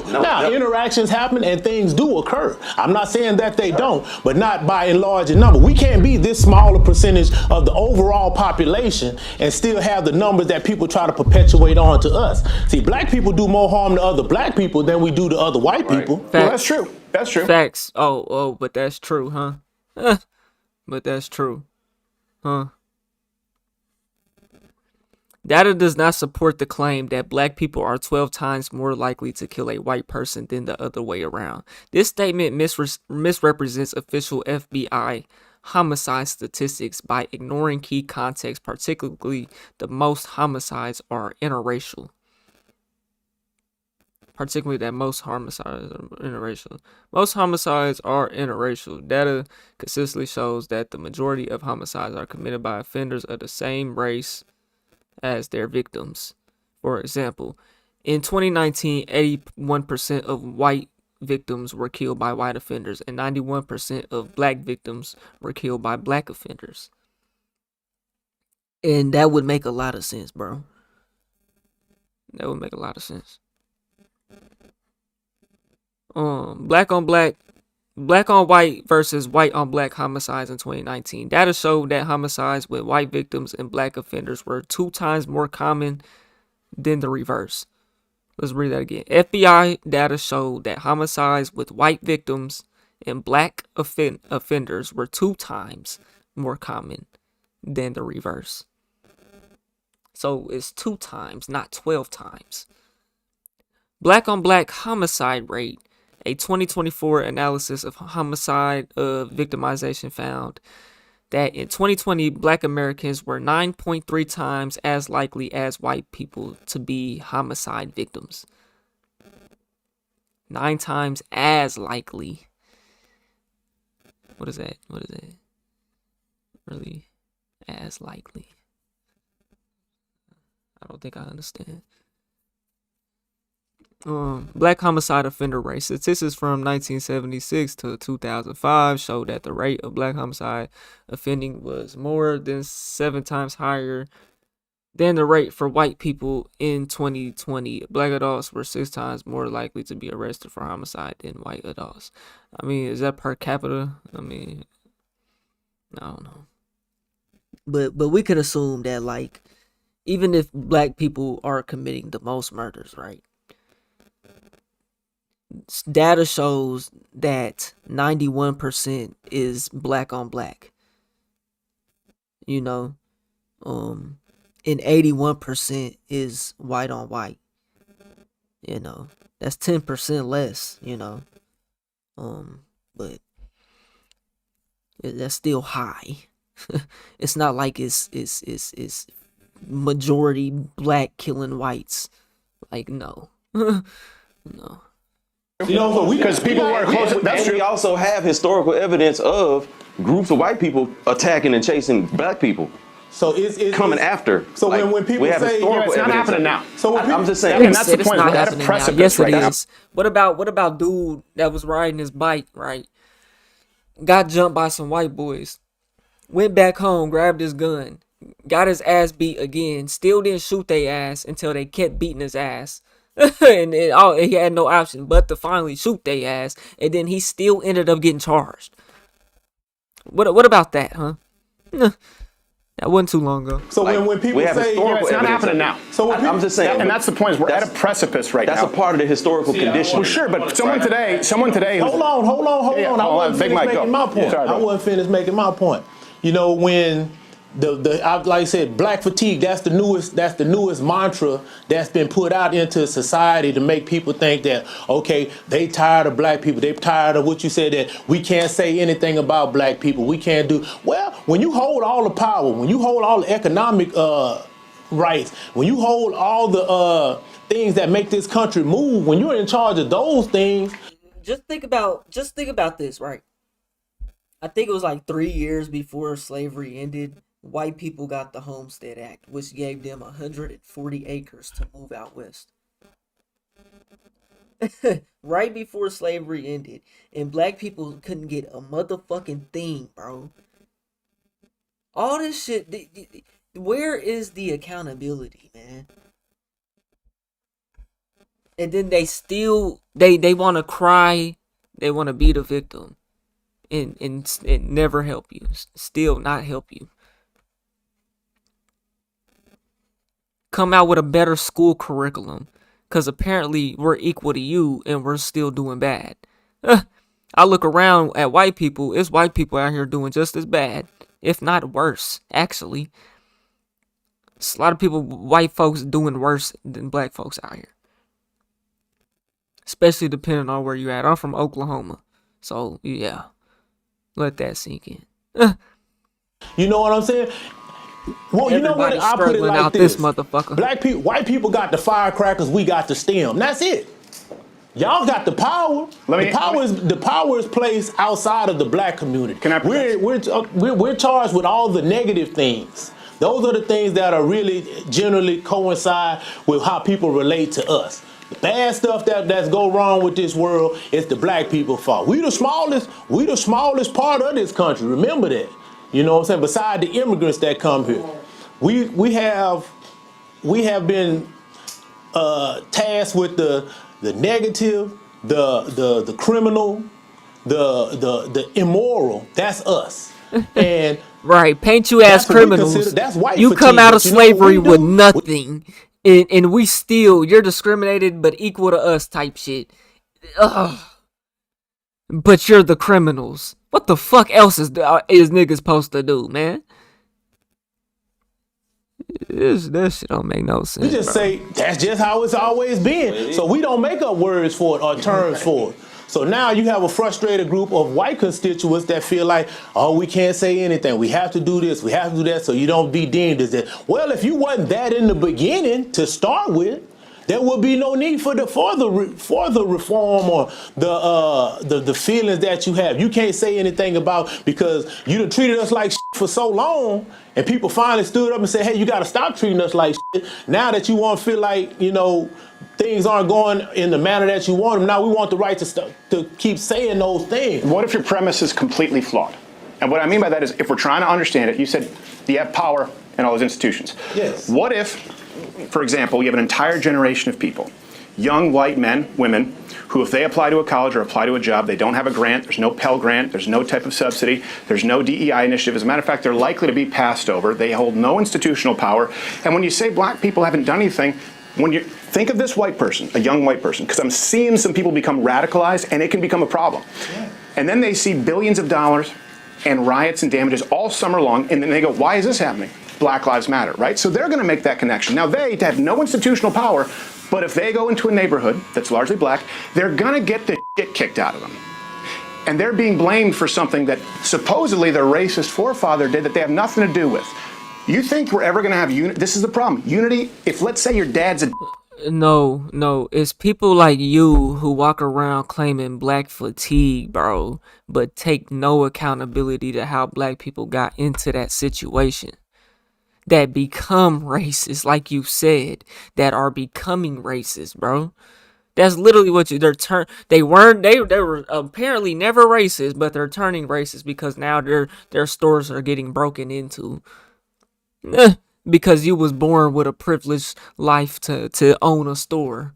I mean, my grandpa owned a business, you know. He's a plumber, you know. But or your grandfather's a and you walk up and you slap his teenager, you now have made that person hate you for life.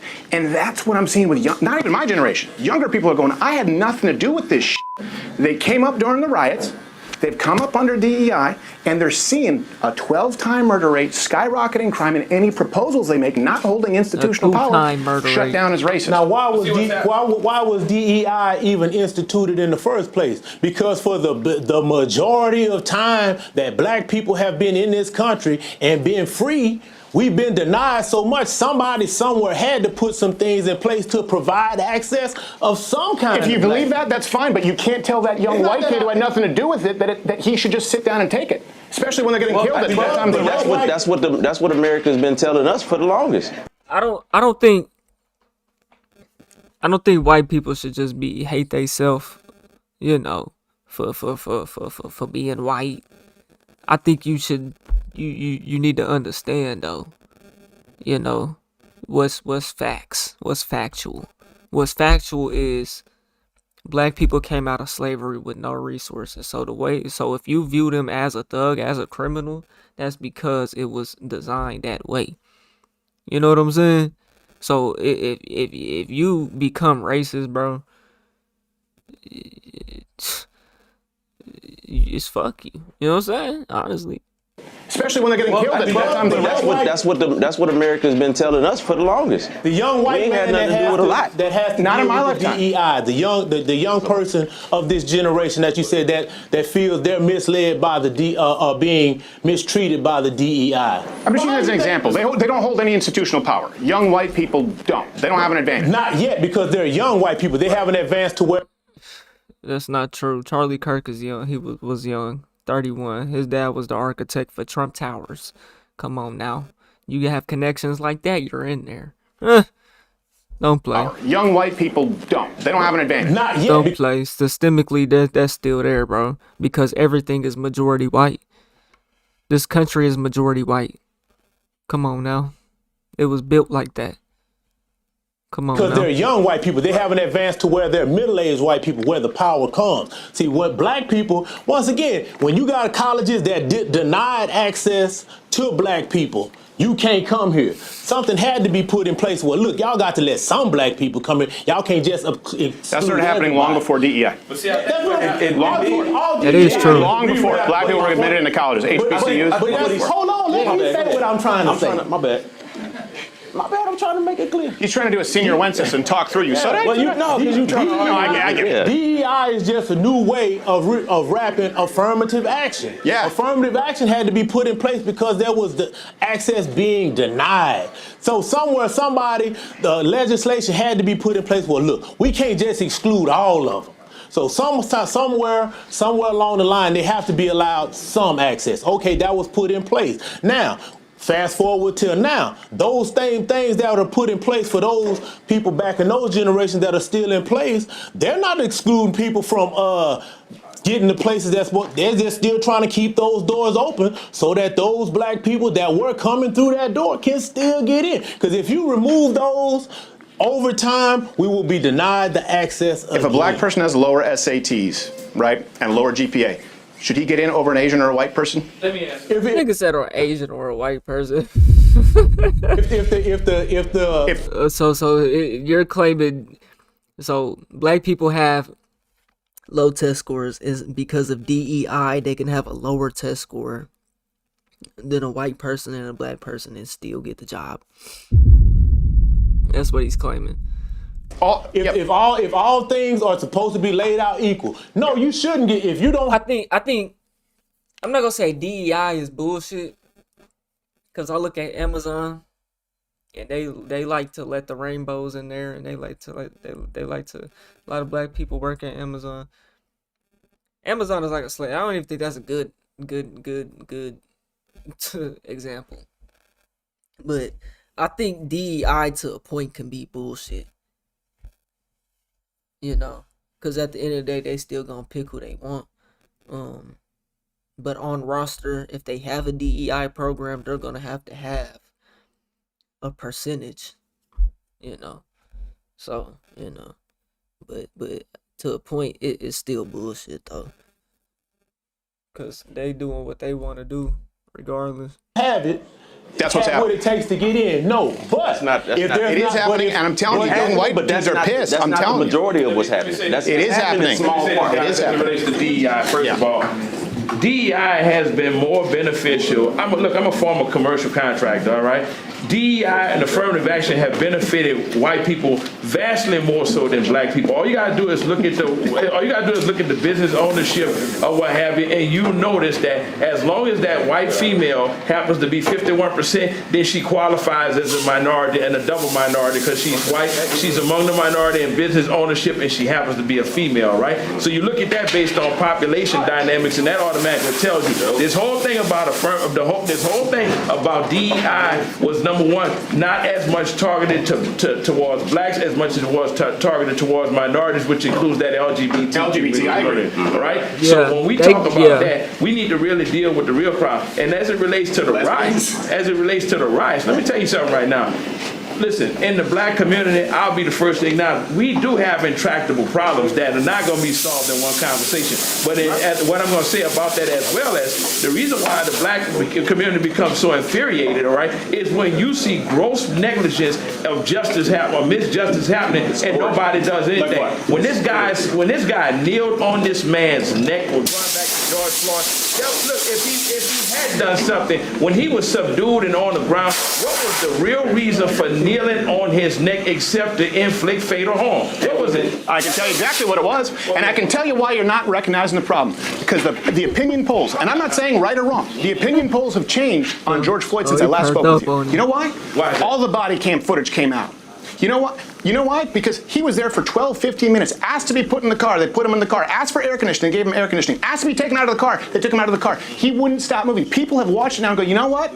It's not what I thought it was. You know how many times he was arrested before that? 9. We might have to react to it. You know what would have saved him? three-strike policy. He robbed a woman at gunpoint with a child in the house. And so white people look at it, young white people, right, who you have to understand during COVID, this is a whole generation of white people, though. White people did not have any fucking opportunities during COVID. They didn't get to go to the graduation, college, black, white, all of them, right? It's a generation that's pissed. Rightfully so, they got screwed. I think we can agree on that. They're going, I watched my city burn down for a guy who was arrested 9 times and committed violent crimes against women. What? Now, you know, let me say, That is some shit, man. How many felonies does President Trump have on his record? Yet he was still allowed to occupy the most. No criminal felonies. He has no criminal felonies, but he's got moral felonies, which would, if there was a court of justice for that, he probably would be tried a long time ago. I mean, let's talk about it. Is this where we all get on board with crazy white bitches who accuse women of rape? No, like, I thought we she accused 20. Hold on, let me go back. Let me go back. Now, you know, let me say, that's a travesty of justice. He shouldn't be out in public. Let me say this. How many felonies does President Trump have on his record? Yet he was still allowed to occupy the most. No criminal felonies. He has no criminal felonies, but he's got moral felonies, which would, if there was a court of justice for that, he probably would be tried a long time ago. I mean, let's talk about it. Is this where we all get on board with crazy white bitches who accuse women of rape? No, like, I thought we she accused 26 men of rape. That crazy broad. Here's the reality, though. And when you look at the convergence of this new agenda, where you're going strictly into blue cities, why is it that most of those blue cities also happen to be occupied? The areas they're going in are heavily occupied by minorities. Why is that so? Well, black people tend to vote Democrat, and they're run by Democrats. Detroit, you can look at it. You can look at Chicago. Is that what you mean? I mean, no, that's not what I'm asking you at all. What I'm asking you is, like I said, with this all-out assault right now, just last night they were talking about something in Chicago, right? But 1 o'clock in the morning, you had people in military gear, what have you, helicopters and all this kind of stuff like this here, not just knocking doors down, but dragging people out. Because it's the murder capital of the country. You just said black people are more harmed by this. We don't want to take out murderers? No. I think really what truly was you confusing what I'm trying to say to you. Are you talking about the National Guard in Chicago? No, what I'm trying to say to you is this, though. If we're going to talk about the problem, let's talk about the problem in its totality. The fact about it is, when you talk about white America being pissed, white America is going to always find a reason that doesn't fit their narrative or what have you. But what white America fails to talk about, and what never ceases to amaze me, is the fact that the biggest threat is not going to come from blacks. The biggest threat is coming from within. You look at the average person that's been committing some of the most heinous crimes over the days, it's 22 to 29-year-old white males, right? Look at how ready they were. It's just not true, man. Violent crime. You just said, like you said, a small percentage of the country. Just smoke Charlie Kirk, all these mass shootings, 50% of violent crime, but the murder, a 12 times likelihood. That's excuse. If you just, so you don't listen to them, bro. No, I said that. So one, we proved that wrong in this video, bro. And then he's talking about, bro. He talking about all these mass shootings. Charlie Kirk just got shot. They just shot up the Catholic school. White dude and ran his car into a goddamn church and shot up like 4 people. Shot the whole church up. I think it was another mass shooting in Texas. South Carolina. I don't even know. It's crazy. And who's the suspect in those though? Who's the usual suspect in an assassination? Wouldn't that be the most craziest murder of them all, my nigga? I mean, okay, we could definitely argue some things is crazy, but you know that's up there with one of the most premeditative type of planned out, orchestrated. You know what I'm saying? 12 times likelihood. That's excuse. If you just, so you don't listen to them? No, I said that particular stat is skewed. It's not skewed. These are from the FBI, DOJ. And you know what else we look at? We look at Roland Fryer from Harvard, who conducted it, black guy, black professor, really respectable guy, honorable man, conducted a study, and he came out and he said, yeah, all of my research says that black men are 0% more likely to be shot by police officers than whites. Black people got so mad at him, he reconducted the study, a black man from Harvard, and he came to the same conclusion, and now he's not black enough. Wait, so let me see if I understand you clearly. Yeah. You're saying, according to this guy's statistics, right, that black people are 0% less likely to be shot by a white police officer. A liberal professor at Harvard, yes, and he conducted it twice. Because black people said what you're saying. He goes, look, I was as surprised as you. I was trying to find how much worse it is. My data showed me it's not. He reconducted the study an entire time. Now, he did come to the conclusion that an officer is 18 times more likely to be shot than a black man by an officer. This is a black.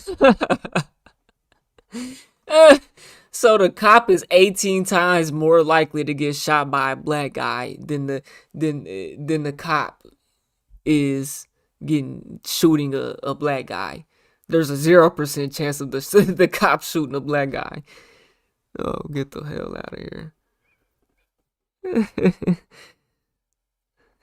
Black liberal who studies statistics. At what point do you listen to him? And I don't believe him. That's skewed too. Institution, and if he comes out and says something of the sort, there's no telling the backlash that he may not get. Listen, there are token blacks in every society. I mean, all you have to do is look back throughout. And there we history, go. Right? And Uncle Tom, this guy, come on. No, but here's my thing. Here's my thing, Steve. Right?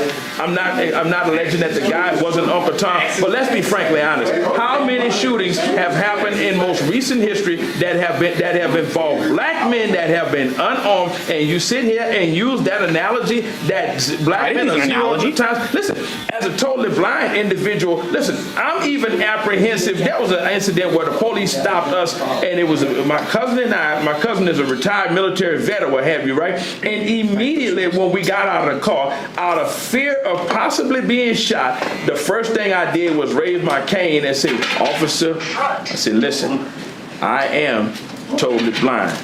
Before we get out of hand with this, right? Now, I shouldn't have to react like that. But when you start looking at what's really happening in this country, many times because see, here's the deal. I don't care if you put on a uniform. You can't legislate the heart of a man and his intent, all right? And many times these officers do allow that badge to give them impunity to operate and exercise their racism. Let's be honest here, Steve. Some of them do. By the way, I just find it funny that when I came up and shook your hand, you didn't tell me you were blind this whole time. I was like, I must have woke you up. You could have said, I had a feeling dude, you I'm were blind. blind. I was like, oh, my bad. I'm sorry. This whole thing. You just throw that out there like a fucking cluster bomb. I'm like, Say you should have waved his cane when you came in. I feel like an asshole in the middle of the room. That's what I told you when you said, "Is he sleep behind the glasses?" I was like, "No, he just can't see you." Hey, look, I thought you was making a joke. I said, "Oh my God, here's this condescending asshole here." It's okay. He forget he blind sometimes. I had no idea. Nah, man, but you know, I agree. You can't legislate what's in a man's heart. Yeah. But you can't throw out everything. You can't go, that scat skewed. That black guy from Harvard who was always a liberal who did it twice, it's skewed. You can't throw it out. How often do you see black police killing unarmed white people? Actually, how often do you see that? How often do you see I did that? react to a video on More TYP Cam. Y'all go subscribe to that channel, turn on notifications. Where a police officer pulled a gun on a white dude at a gas station because he thought the gas pump was a gun and he was waving it in the air. but dude definitely looked like he could have been like he definitely profiled a dude. He had tattoos all on him. He looked like he could have, I don't know, been a thug or something, you know. Never. Actually, how often do you see that? How often do you see that? Well, I tell you, actually, the stats show that when you're dealing with armed white people versus black armed people, white armed people are more likely to be shot by the cops than black. I don't know. We're all going. Nobody's actually pulling nothing up, and I'm not gonna keep doing that all video. You know. I just don't think that's true though. Black armed people, white armed. Because, bro, I can let you know now, bro. Just in my experience with the police, bro. If you let them know you even got a legal gun, bro. Like, look, okay, so I got pulled over, right? I was driving a Grand Marquis, right? And I had just wrecked it, so one of the headlights was busted out. And so the cop had pulled me over. I was in the middle of moving out my crib back into my mama's shit because my lease was up and shit. So I was in process of moving and shit. And so I had a BB gun in the back seat, right? The cop, you know, It was nighttime. He take his flashlight. You know how they do. They always, it's a Marquise, you know. So he already know he was pulling that shit over, and he seen the headlight too. So he on that shit. He on ass, nigga. He already profiling off the Marquise, nigga.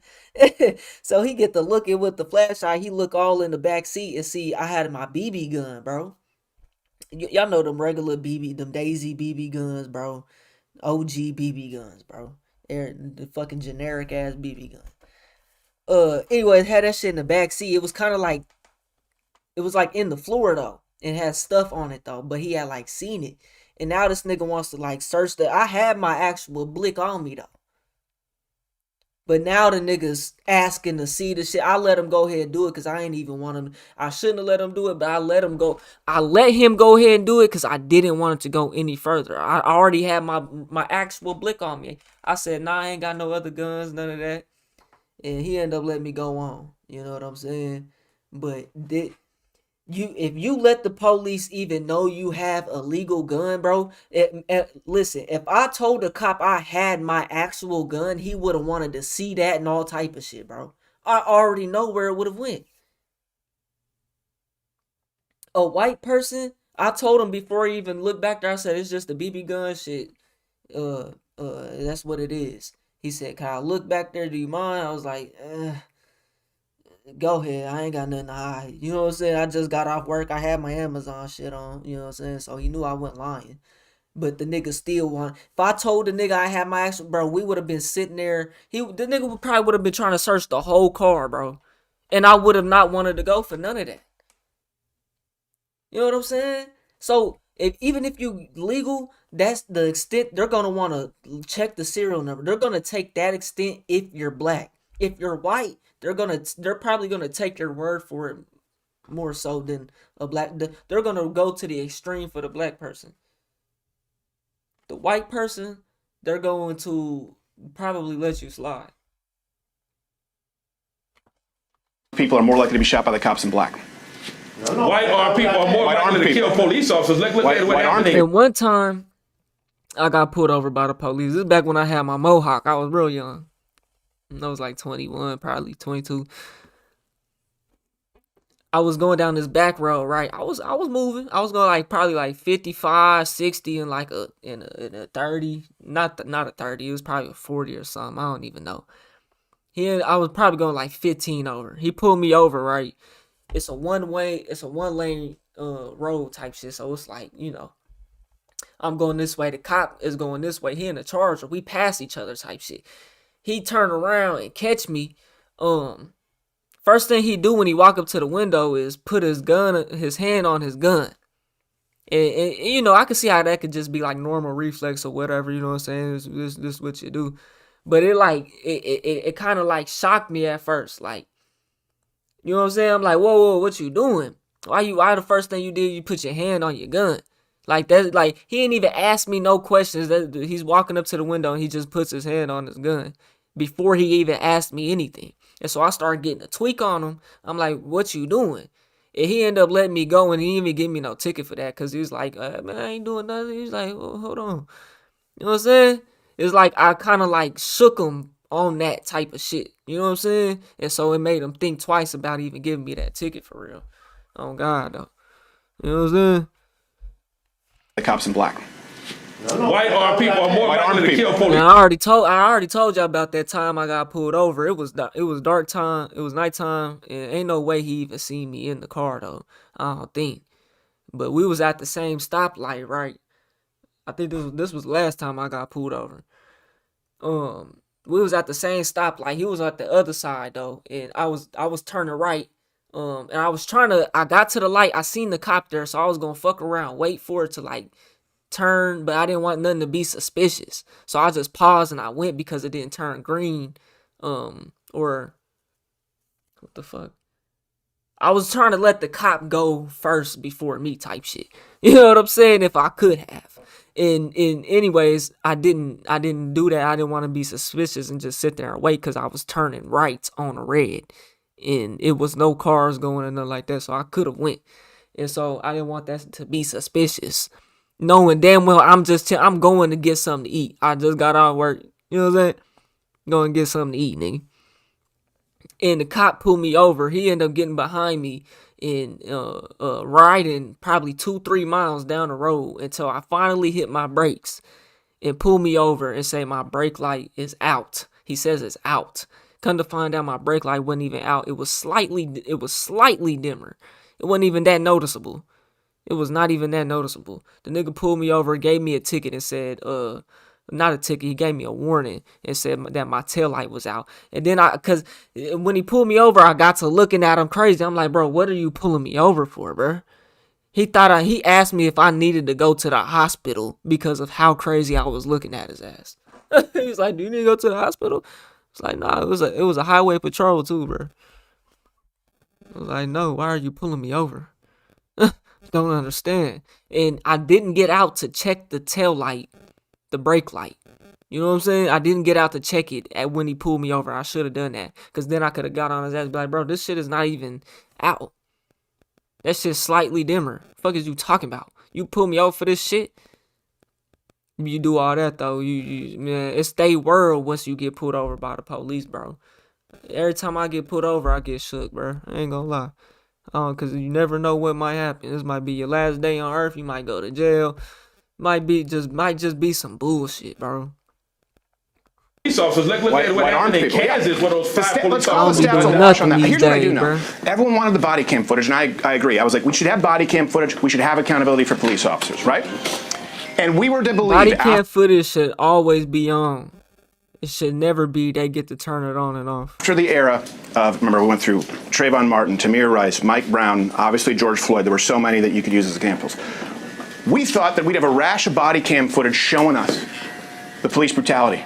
You haven't seen body cam footage of note in the last year. Once that footage came out, it's about a 20-to-1 ratio where you see someone getting violent with an officer. We have not seen what we thought we would see. And now people are going, okay, so maybe not the body cam footage, right? We thought we'd see all the abuse. Wait a minute, before you jump off of that point, what about the body cam footage where we see white people and white police and the white citizen is being belligerent with the police, but the police showing extreme restraint in dealing with that person. Whereas black people, we reach for your wallet, bow, you get shot. I got a phone in my hand, bow, you get shot. And that's not doing anything, bow, you get shot. The stats don't reflect it, but white people are being killed in record numbers right now, and they're pissed. And if you keep just not listening to them, look, like you said, white people in the majority of this country, you have young white people who are getting more and more mad. I'm just telling you the truth. What they mad? And they have the guns. They're mad because this thing.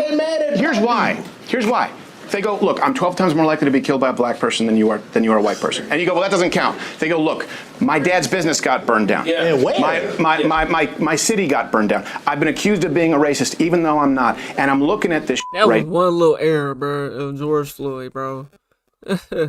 Niggas in Atlanta was looting Lenox Mall, nigga. Give a fuck about y'all. Don't give a fuck about y'all white people. Yo, you ever talk about complaining about when George Floyd then died by getting a knee on his damn neck? Yeah, fuck your white business at that point, honestly, shit. Now, and I'm not allowed to have an opinion, and I can't go into certain neighborhoods because I get my ass kicked, and then you just say, yeah, but you've had systemic power. That is a surefire way to breed racism. Let's be frank about that, Steve. Now, first of all, here's why I disagree with you emphatically, right? Number one, when it is historically proven when there are riots, and this is the crazy part, most times we as blacks, we tend to riot in our own neighborhood for the same reason why we're not 12 times likely to kill a white person, because of that fact that the penalty is going to be much harsh, okay? If black people really were the kind of threat and menace to white people as we're going to sit here and say that they are, never mind the stats, there's no way in the world that most of us would still be here, because guess what? You guys will find a way to deal with the problem if it is from a multiplicity of angles, all right? So, like I say, when I'm saying this right now, when it comes to we stats, did deal with it. Who controls that narrative, Steve? We did deal with it. You know what we dealt with it in liberals in blue cities? Cashless bail, catch and release. We did everything that was demanded. Defunded the police in certain neighborhoods. Guess but what? no blacks have asked for defunding the police officers. Yeah, they have. Well, here's the deal. Now, I will say it's mostly. That's what I'm saying. It's mostly black women. It's mostly black activist women, and they're not representative of black men. I get. I ain't gonna lie, defunding the police, like that type of like, some stuff is ignorant, bro.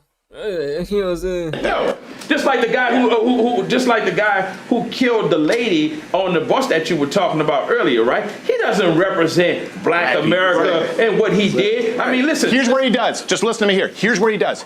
Here's where he does to a lot of people. And this is what I'm just trying to, because last time I sat and listened, but I want you to hear something really important. Here's where he does. Young white, that person's parents, that person's relatives, look at it and go, wait a second. This guy was out 14 times, and the reason he was out 14 times was because a black female judge, in the name of restorative justice, who has received funding from NGOs, said, we're going to have cashless bail and catch and release and the IOU policy in the name of racial justice. So people are going, my daughter's dead because it would have been racist to keep this guy in jail. You need to understand that, right? That is crazy. I think that whole situation is crazy. You know,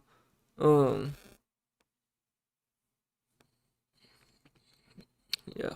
But you understand it though, right? Because you just made those same judgments about people who existed 150 years ago. Yeah. This is someone's sister. Her flawed judgment does not represent the opinion of black people, number one. There you go. Okay, it represents a systemic correction. Well, let's talk about systemic correction. And you know what the problem really is? When you defund opportunities to provide adequate psychiatric institutionalization for those kind of people, that wouldn't have happened. Because let me tell you something, even as a black person, as a judge, if you come before me 11 times with all of the information that you provided me with, you know what, before I release you, you know what, I'm going to have you committed to an institution, because number one, the greater good is for me to preserve public integrity, and that's on both sides of the spectrum. I don't that judge is flawed, bro.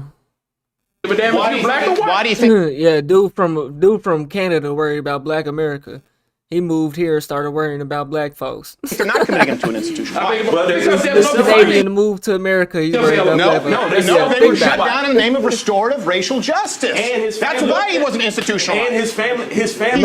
Nah, that's a valid point, you know, and the white man got a valid point on that, if that's true, you know. And I'm not gonna ignore that, you know. I think that's why I say I think that whole situation is just fucked. You know?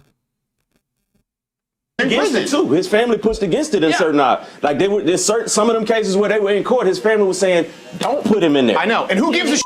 But I'm just saying that's part of it. But when you only include the part that says the judge, you're not giving the whole story. And that's what media ends up doing. That creates these tensions in people. They straw man's conversations and only tell part of it. No, it's not a straw. The tension is there.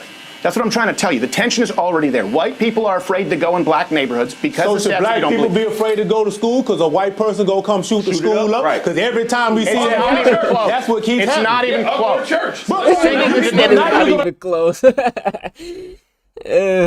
I would say white people are scared to go to black neighborhoods. Some of them, you know. That's the setup that they created, though. Over history, you know, y'all are the descendants, you know, we are all descendants, you know, whether you like it or not, you know, the people before you created your reality today, and that's just the reality. You're going to ignore that. I'm scared to go to church. You're scared to go to church, but you're sitting in the barber shop with almost 12 black men. Come on, Steve. Now let's be realistic. Nigga said he's scared to go to a black church, but he's sitting in a barber shop. More at risk sitting down right here. He know he's not in danger around us. I'm much more risk. We don't do that. Hey, here's an irony. You know, I just watched my. He's scared to go to a black church. Yo, come on, man. What? I ain't never heard of a black church get shot up. I'm not gonna say it ain't never happened, but I've heard of plenty of white churches get shot up. One of them just happened. Watch my friend die, right? Steve, let me say this. Nigga said he's scared to go to a black church, man. Nah, black church is some of the best church, bro. Black church is by far better than a white church. Any white church that I've went to, it's always been about having fun. It's always been about having fun. Exactly. He know he's not in danger around us. I'm much more risk. We don't do that. Hey, here's an irony. You know, I just watched my friend die, right? Steve, let me say this. Know what Charlie bothers Kirk me about white people, and this is kind of everything. Charlie Kirk's his friend. But we smell like wet dog or some. I've heard all this stuff. Let me tell you what bothers me about white people. Let's be honest here, because I work with a lot of white people, so I have nothing against them at all. Let me be honest with you. But the problem the biggest problem that I have is that you constantly get bombarded with the excuses, all right? When you really come down to it, let's be honest, man, and let's be really truthful with one another. Ask yourself, what do you expect when you look at architectural oppression, economic depravity, and social disparity? What would you call it? Bad decisions. Huh? Bad decisions. Bad decisions. Yeah, I think right now in 2025, it's bad decisions. I think everyone can make better decisions. And you know what? I'll even go. Nigga, what? He asked you, what do you feel about oppression? Nigga, make better decisions. Yeah, but what would you call it? Ask yourself, what do you expect when you look at architectural oppression? What do you expect? So this is kind of what I've been saying. Economic depravity and social disparity. What would you call it? Bad decisions. Huh? He says it's bad decisions. You're damn right. You damn right it's a bad decision. What do you expect when you look at architectural oppression, economic depravity, and social disparity? What would you call it? Bad decisions. Huh? Yeah, Charlie Kirk was actually his right now in friend. 2025, it's bad decisions. I think everyone can make better decisions. And you know what? I'll even go here with you. In all fairness, I think that's absolutely true. So my question for you is, how do we move past this? Yeah. Okay. How do we move past I agree with you. Yeah, how do we get past it? And I think maybe we'll find some common ground here. If we agree there is personal accountability and bad decisions, and I Oh think we my also God. all Black agree that people need to feminist be white accountable. are the worst demographic in the country, along with lesbians. There's a great book that says that they were her problem. Black people need to be accountable. White people throughout history have never been accountable. But they're gonna say, oh, us ending slavery and us doing this and us doing that is being accountable. No, being accountable is how you view black people today and what are you gonna do to help. Why is it that black people can't have a black card? The Indians, they get to have an Indian card and they get to have Indian benefits. Why can't black people get the same thing? I don't understand that. I'm from Oklahoma. The Indians out here, they get benefits, bro. You can get an Indian home. Your kids can go get Indian school supplies, free school supplies, like. It's all type of benefits for Indians. See, that's what I'm saying. Like I'm telling you, like believe me, I don't have a. Hold on. Let me just clarify, and I mean that. Angry white Black feminist fatigue, bitches bro. and lesbians, It because ain't- if it they didn't ain't vote, white we wouldn't fatigue, have it's half black of the fatigue. But. And this is one thing I appreciate about black men, that white men are so black men can talk about these things, and black men are okay being masculine. White men are told it's sexist. There's a lot there. Personal accountability decisions. Now, just take that and apply it. What you kind of just did here is you blamed white people, without realizing it, for systemic discrimination, and that removes autonomy from a white person to be accountable and also rewarded for their good decisions. So if we agree it's bad decisions, personal accountability, we'd all be against reparations, and we'd all be against the criminal justice reform. I'm definitely for reparations. That's to me, you said excuse. Nigga, this don't make no sense, bro. I'm hold on. Now just take that and apply it. What you kind of just did here is you blamed white people, without realizing it, Nigga said you for blamed systemic white discrimination, people. and that removes Nigga, that's what happened.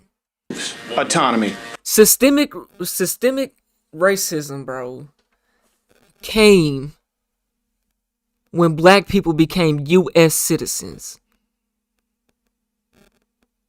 Because y'all was racist. Black people were not humans.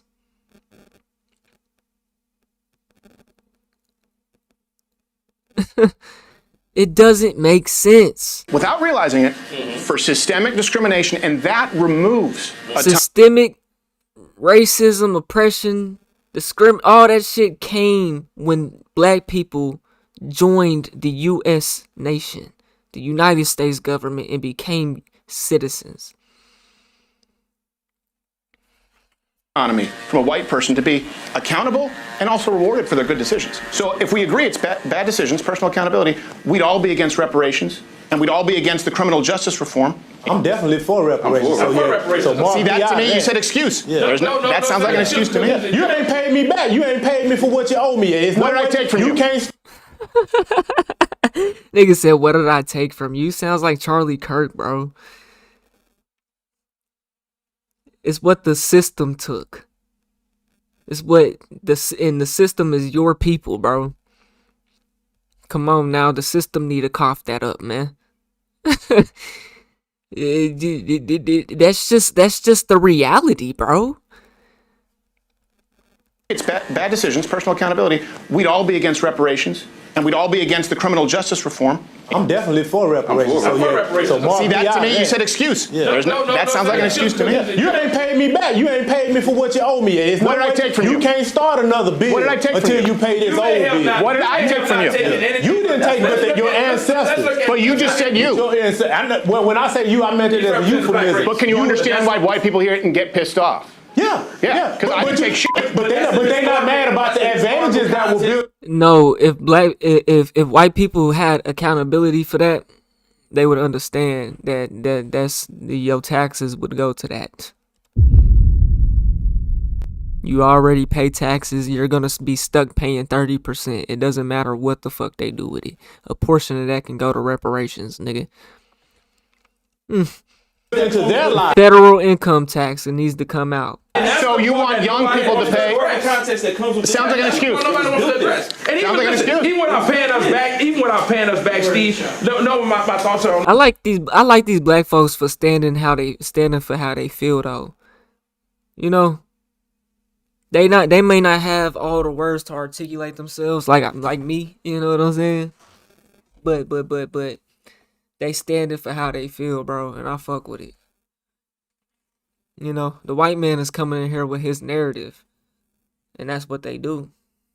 They come with their narratives. And even without paying us back, Steve. No, my thoughts are on this here. Give us an opportunity to exercise our ability and our autonomy. Let me give you a perfect example. There's a gal right now. Her name is Joy Reid. Look up her. I know Joy Reid. She's out of her mind. Look up her educational background. You don't think Harvard gave her a degree just because she was a black person or DEI, do you?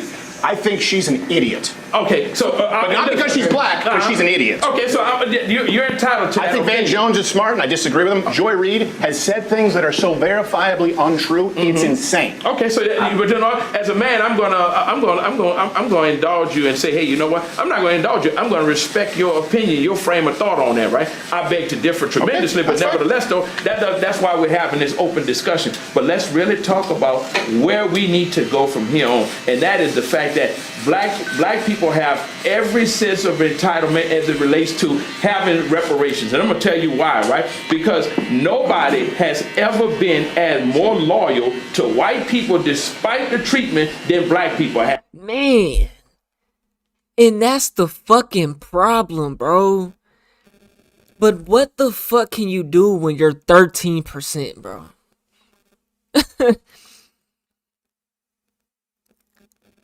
That's why and the reason why they don't come with reparations, bro, is because that will empower black people, bro. They don't fucking want that. That's why you had to become a US citizen, bro. They don't want that shit, man. Having reparations, and I'm gonna tell you why, right? Because nobody has ever been as more loyal to white people. That's the fucking problem, man. It's always been, man. We just want to be equal. We just want to be equal. We just want to be equal. At no point, and still to this day, at no point can we say fuck you and do our own fucking thing. We tried doing that in the system, and look what they done. look at Tulsa.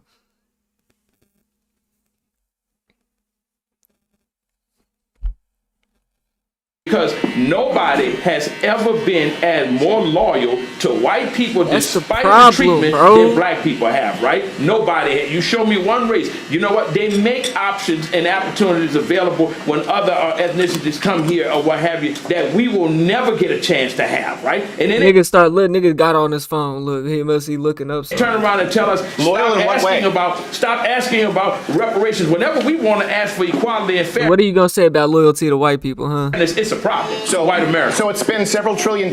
When is it enough? Wait, spend $7 trillion. When is it enough? Oh my God! It's not even your money. It's not even like you're gonna keep paying 30%, 20%, 40% tax, bro. That's never changing. I mean, it could change. It can go up or it can go down. It's gonna stay in there. It's gonna stay around at 30%. 20 to 30 probably. Trump, they making all these cuts. You know what I'm saying? The money to spend a couple of $1 trillion when is enough. Look at this motherfucker, bro. But so white people need to stop being victims, but you don't want to give reparations. You have such a problem with black people receiving reparations. That shit is weird, bro. What have you that we will never get a chance to have, right? And then they turn around and tell us stop asking about reparations. Whenever we want to ask for equality and fairness, it's a problem. So white America. So it spends several $1 trillion. When is it enough? Wait, spend $7 trillion on what? What did they spend it on? Let's go back to Lyndon Johnson model. Lyndon Johnson, you're talking about the war on poverty? Is that Oh, what he's we're saying talking that as if it's already been 1965? spent. Why was that done? All right, but here's the deal. What about the Department of Education? Here's the deal. So now you're Department of Education. Yeah, look at America's financial literacy. Look at the car payments these people have. Look at Carmart stock. Look at these car dealerships, these car lots that can't sell a single car. You know what I'm saying? Look, just look at that. I tell you something about the market. Tell you something about the Lyndon Johnson model. Lyndon Johnson, you're talking about the war on poverty? Is that what we're talking about? Yeah. 1965? Why was that done? All right, but here's the deal. What about the Department of Education? Here's the deal. So now you're saying the Department of Education. Let's go back to the Department of Education. Okay, so my point is, these were. Hold on. No, I didn't answer your question. All right. The reason that this was given, right, when you're talking about the Great Society program, the reason when you look at the Model Cities program, urban planning, $8 billion into Detroit, adjusted for inflation, the reason that, and I don't know if you know this, black students in this country get more spending per pupil than white students. I don't know if you know that. That's an actual fact. Even in impoverished neighborhoods through public funding. As they fucking should, because they was not able to read or write for so long. Y'all gate kept information, this, that, and the third. So black people throughout time is you know what I'm saying, is less educated. So yeah, there should be more budget for black folks. I agree. Yeah, I love it. In Detroit, because why am I from Oklahoma? Now there was a people that had commented on my video when I said this before and said that they was from I forgot where they said they was from. I think somebody from Lawton might have said that they was taught about Black Wall Street or Bixby or something like that. I can't remember. But the school that I went to, they did not teach us jack shit about no Black Wall Street, and I'm from here. So what are you saying? Hold on. No, I didn't answer your question. All right. The reason that this was given, right, when you're talking about the Great Society program, the reason when you look at the Model Cities program, urban planning, $8 billion into Detroit, adjusted for inflation, the reason that, and I don't know if you know this, black students in this country get more spending per pupil than white students. I don't know if you know that. That's an actual fact. Even in impoverished neighborhoods through public funding. These were the reparations that were asked of white people throughout each decade, given, and then we're told, no, that's not the real one. They were given, whether you like them or not, whether you think they work or not. And by the way, it's not reparations. Y'all trying to do systemic shit that's not even working though. Cause why I didn't learn nothing about Black Wall Street, huh? It's not working. I think they're dog shit. I think we should completely suspend the Federal Department of Education. I think the Texas state could do a much better job.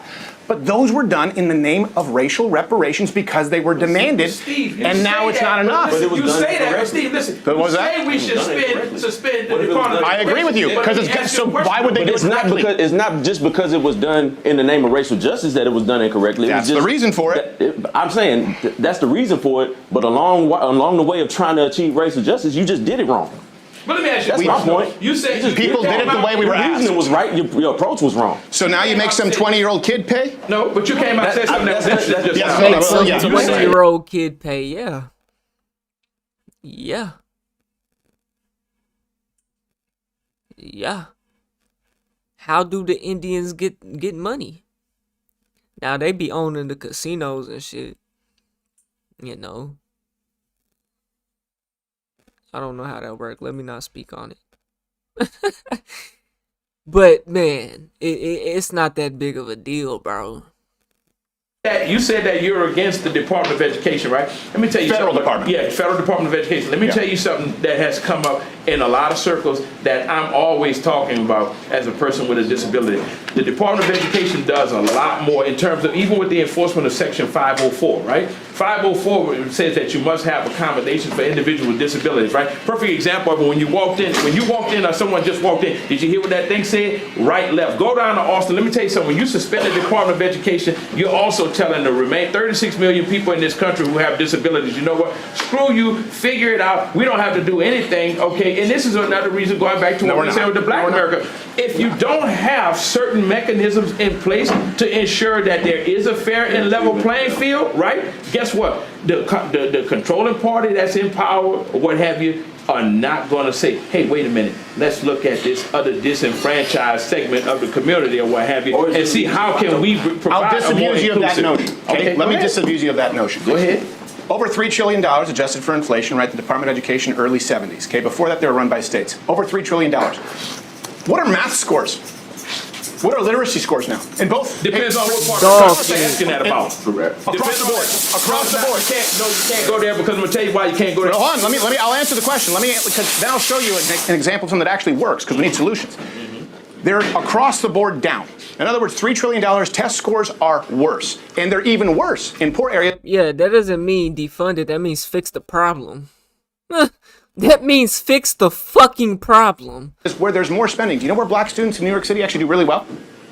White Catholic schools, where they have more students per teacher, on average 35 plus. In other words, they have fewer teachers. It's done privately. Charter schools, school choice is something I support. That means for everyone in this country. Can't do it because it's racist. Let's look at the academia, though, okay? That's why it's being fought. When you start talking about that, what have you, when you talk about test scores, we can go just south, north versus south or what have you. Let's look at the quality of education that's in these schools or what have you. Are you going to tell me that it's a standardized academic agenda that's promoted throughout this country? Or is it a fact that some people have a different education level than black? Listen, I work with people. They're bad across the board. I work with people every day that are out the north that have far excelled in that's absolutely true. Tests than we have. I would argue that some schools, some areas probably do have a better educational system, for sure. Oklahoma is dog shit. I know that. Bad and worse.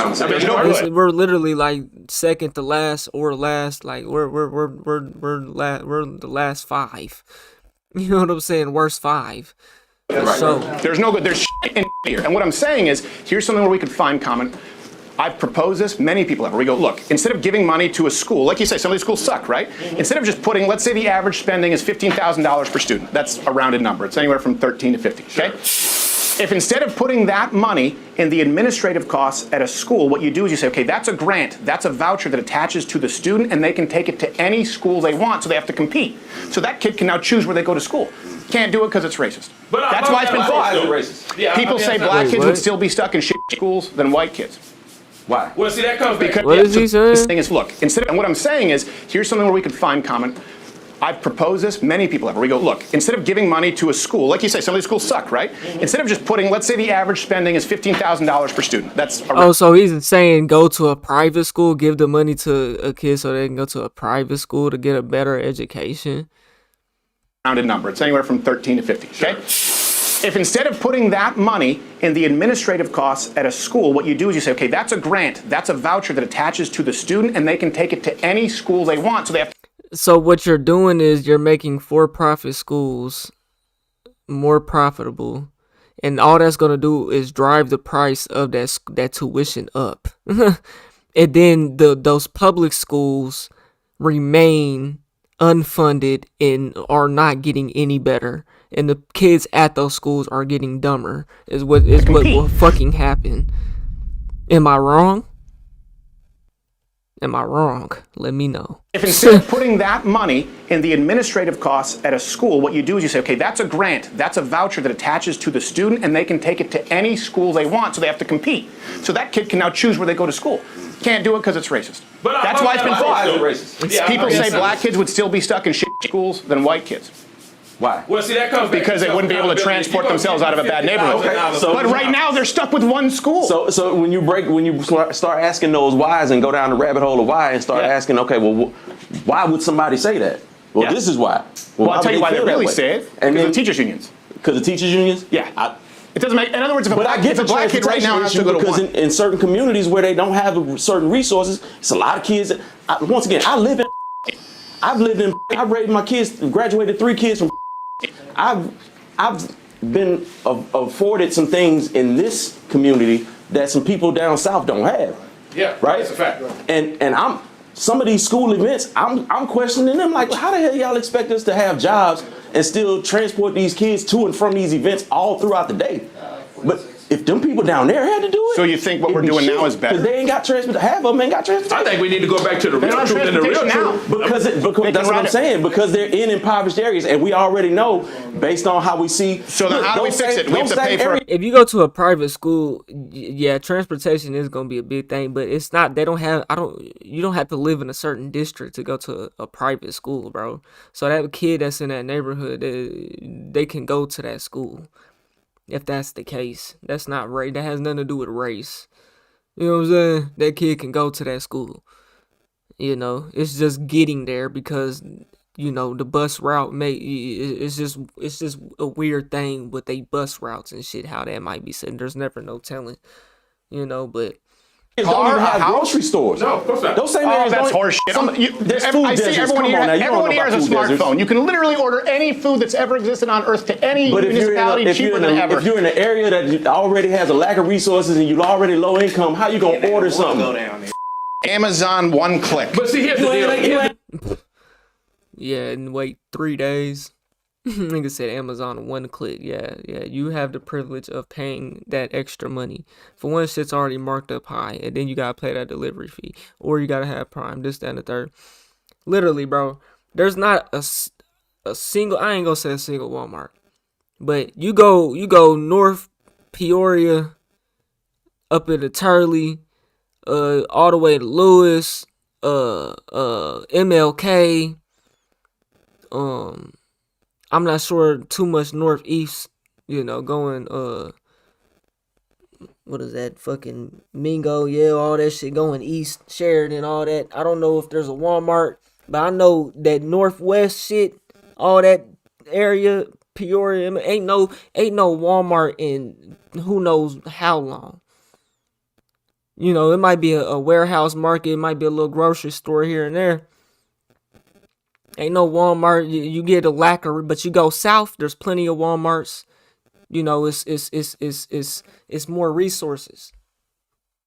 We're talking about food desert in 2025. Come on. And because it's still in the same town, who wants to drive 30 minutes all the way across town? Nobody's doing that. It needs to be. You need something on your side of town. There's not nothing on that side of town. You know what I'm saying? Ain't no Walmart. I think there's a broader problem that we were not discussing. You know what that is? You've got to go all the way back. This has been an insidious process that's been at work. And the bad part about it is, as long as we as white and black America keep fighting among each other, we'll never see the big picture. I don't think it is no Walmart on the north side. No parts. I'm gonna look. To 1982 under Charlotte T. Eisenberg, who was the Department of Secretary under Ronald Reagan, Department of Education. She wrote a good expose many years later called The Deliberate Dumbing Down of America. She kind of patterned that after that B.F. Skinnerian behavioral modification, and it ties all into the founder before the Department of Education, which was General Education Board, where they say, you know what, we don't need more painters, we don't need more artists, or we don't need more poets. We just the most north there's a Walmart is fucking Memorial. and Admiral. And that's like kind of by the it's kind of like east, south of the airport. But yeah, the north side, there's no Walmart nowhere on the north side, Tulsa. It's like central Tulsa, south Tulsa. It's no Walmarts. Even West Tulsa, no Walmarts. Hell, they said Oakland ain't even got a Walmart. So good cogs in a wheel that are easily taught, that we can mold under our own hand. That mantra still holds true today. So you got to look at that. You got to look at where we come from. We come from a nation that was industrious and coupled with innovation. To now, everybody tends to do things like you say with your smartphone. You know why? Because pictures keep you from looking at things contextually. All right. So when you think about this educational system, you got to go back to what changed in this educational system and why we're where we are. Because you can't just say, yeah, but you can't just simply say that everybody wants to be dumb or everybody in the South. I didn't say everybody wants to be dumb. Okay, well, tell you this too. Here's another problem why scores are so much lower in this country, especially when you talk about black. Because money doesn't fix a problem. It's that money doesn't. We've thrown money at the problem and it doesn't do shit. Solve the problem at the core root of it and start reforming the real academia. All right, that's where you solve the. So you know what you tell people? We're gonna operate in the system of merit. The academics, the books, the actual lessons, you know. Cause I guarantee they doing the same copy and paste curriculums that they've been doing, teaching the same history they've been teaching.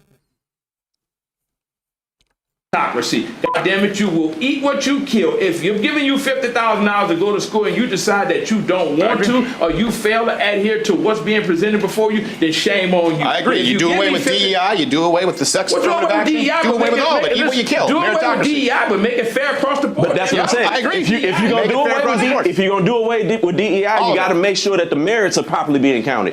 Because the reason why DEI was invented, reason why affirmative action was invented, is because you'd have two qualified candidates, same qualifications, but one would get in strictly because his name was Johnny and the other one's name was Jamal. Well, we're gonna take Johnny because naturally Johnny's gonna be better at it, but they got the same qualifications. That's why affirmative action was instituted in the first place. DEI came in because of shrinking white feminists wanted to claim credit. That's a snapshot you can present it in, but I agree with you. I agree. That's a snapshot you can present it in, but I'm just saying, like, the reason why. No, what I'm saying is, you go down to ask why. I'm being flippant, but the truth is, black people were being admitted in record numbers if they had the same qualifications before DEI and affirmative action.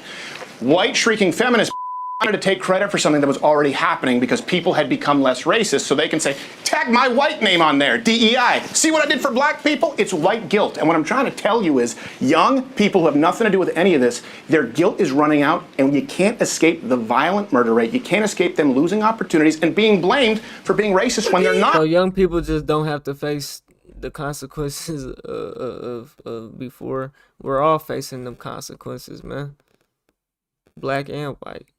And you want those kids to pay reparations? You're creating a generation of racists. That's what's going to happen. And it's not right. And then you're going to have a. We're not creating DEI. Then you're going to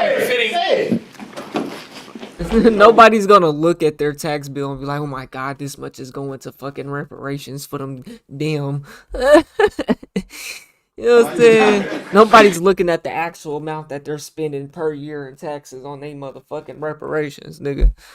Damn. Maybe they is like Social Security and shit. We as a black community, we're not creating. Social Security's a scam. If they can get Social Security, nigga, we can get reparations. Creating a generation of racists. You know who's creating that generation of racists? Those older white people are feeding that into their kids. See, all white people are not racist. I don't believe that. No, of course not. But the ones that come from families that have that inherent gene or trait in them, they're passing that on. How? See, I look at this. The gentleman that got killed, Charlie. He was killed by a white man, a young white man, right?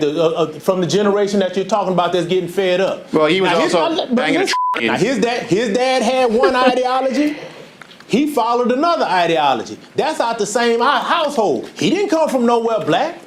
He wasn't hanging around with no bunch of black people. I know, I agree. And I'm not into saying that I'm- mindset. His daddy put whatever was into him. His dad either put that into him, or his rebellion from his father caused him to think like that. That we're not creating that. Black people. That are has the nothing to do with least- them. I If agree with you. You ever seen over in Africa? You see an elephant with a bird riding on his back.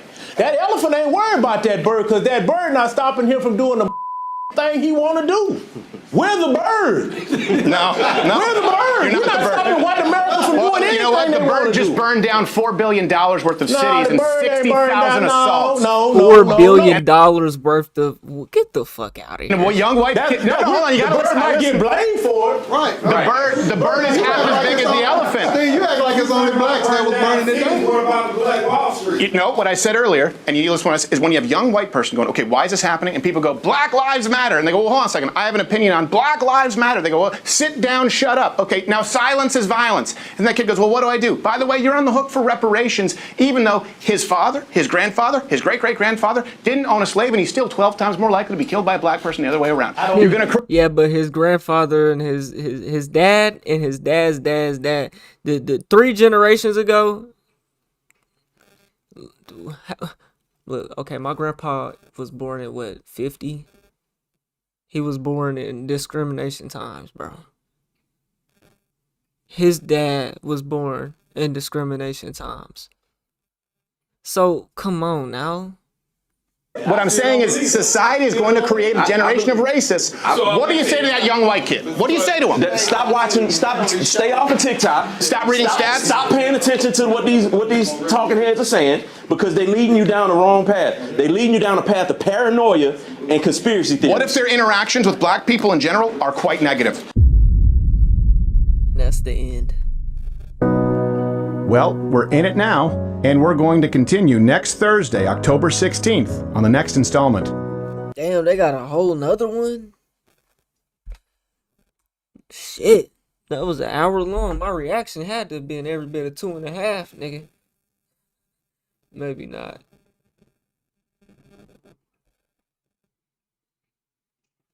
I've been live for 3 hours. How long y'all think that was? Good. It was probably about an hour and a half. I don't know. Man, what y'all think about that, man? We finna get up out of here, though. I'm tired. Gotta get up. Maybe, hopefully, I still got my job in the morning. Hit a tree. Nigga done hit a tree. So we gonna see. I feel like I would have known something. I just feel like they gonna play me. They waiting right now because it's peak season. And then after peak, they gonna fuck around, try to hold me or something. I don't know. But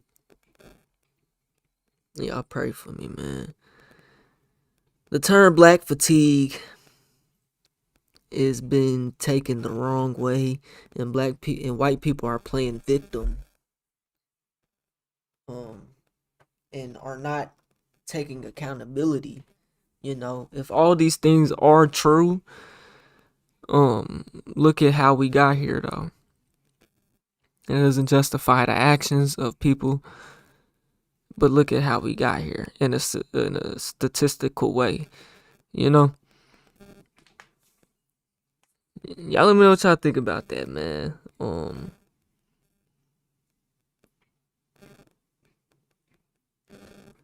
I'm gonna get at y'all on the next one, the next stream.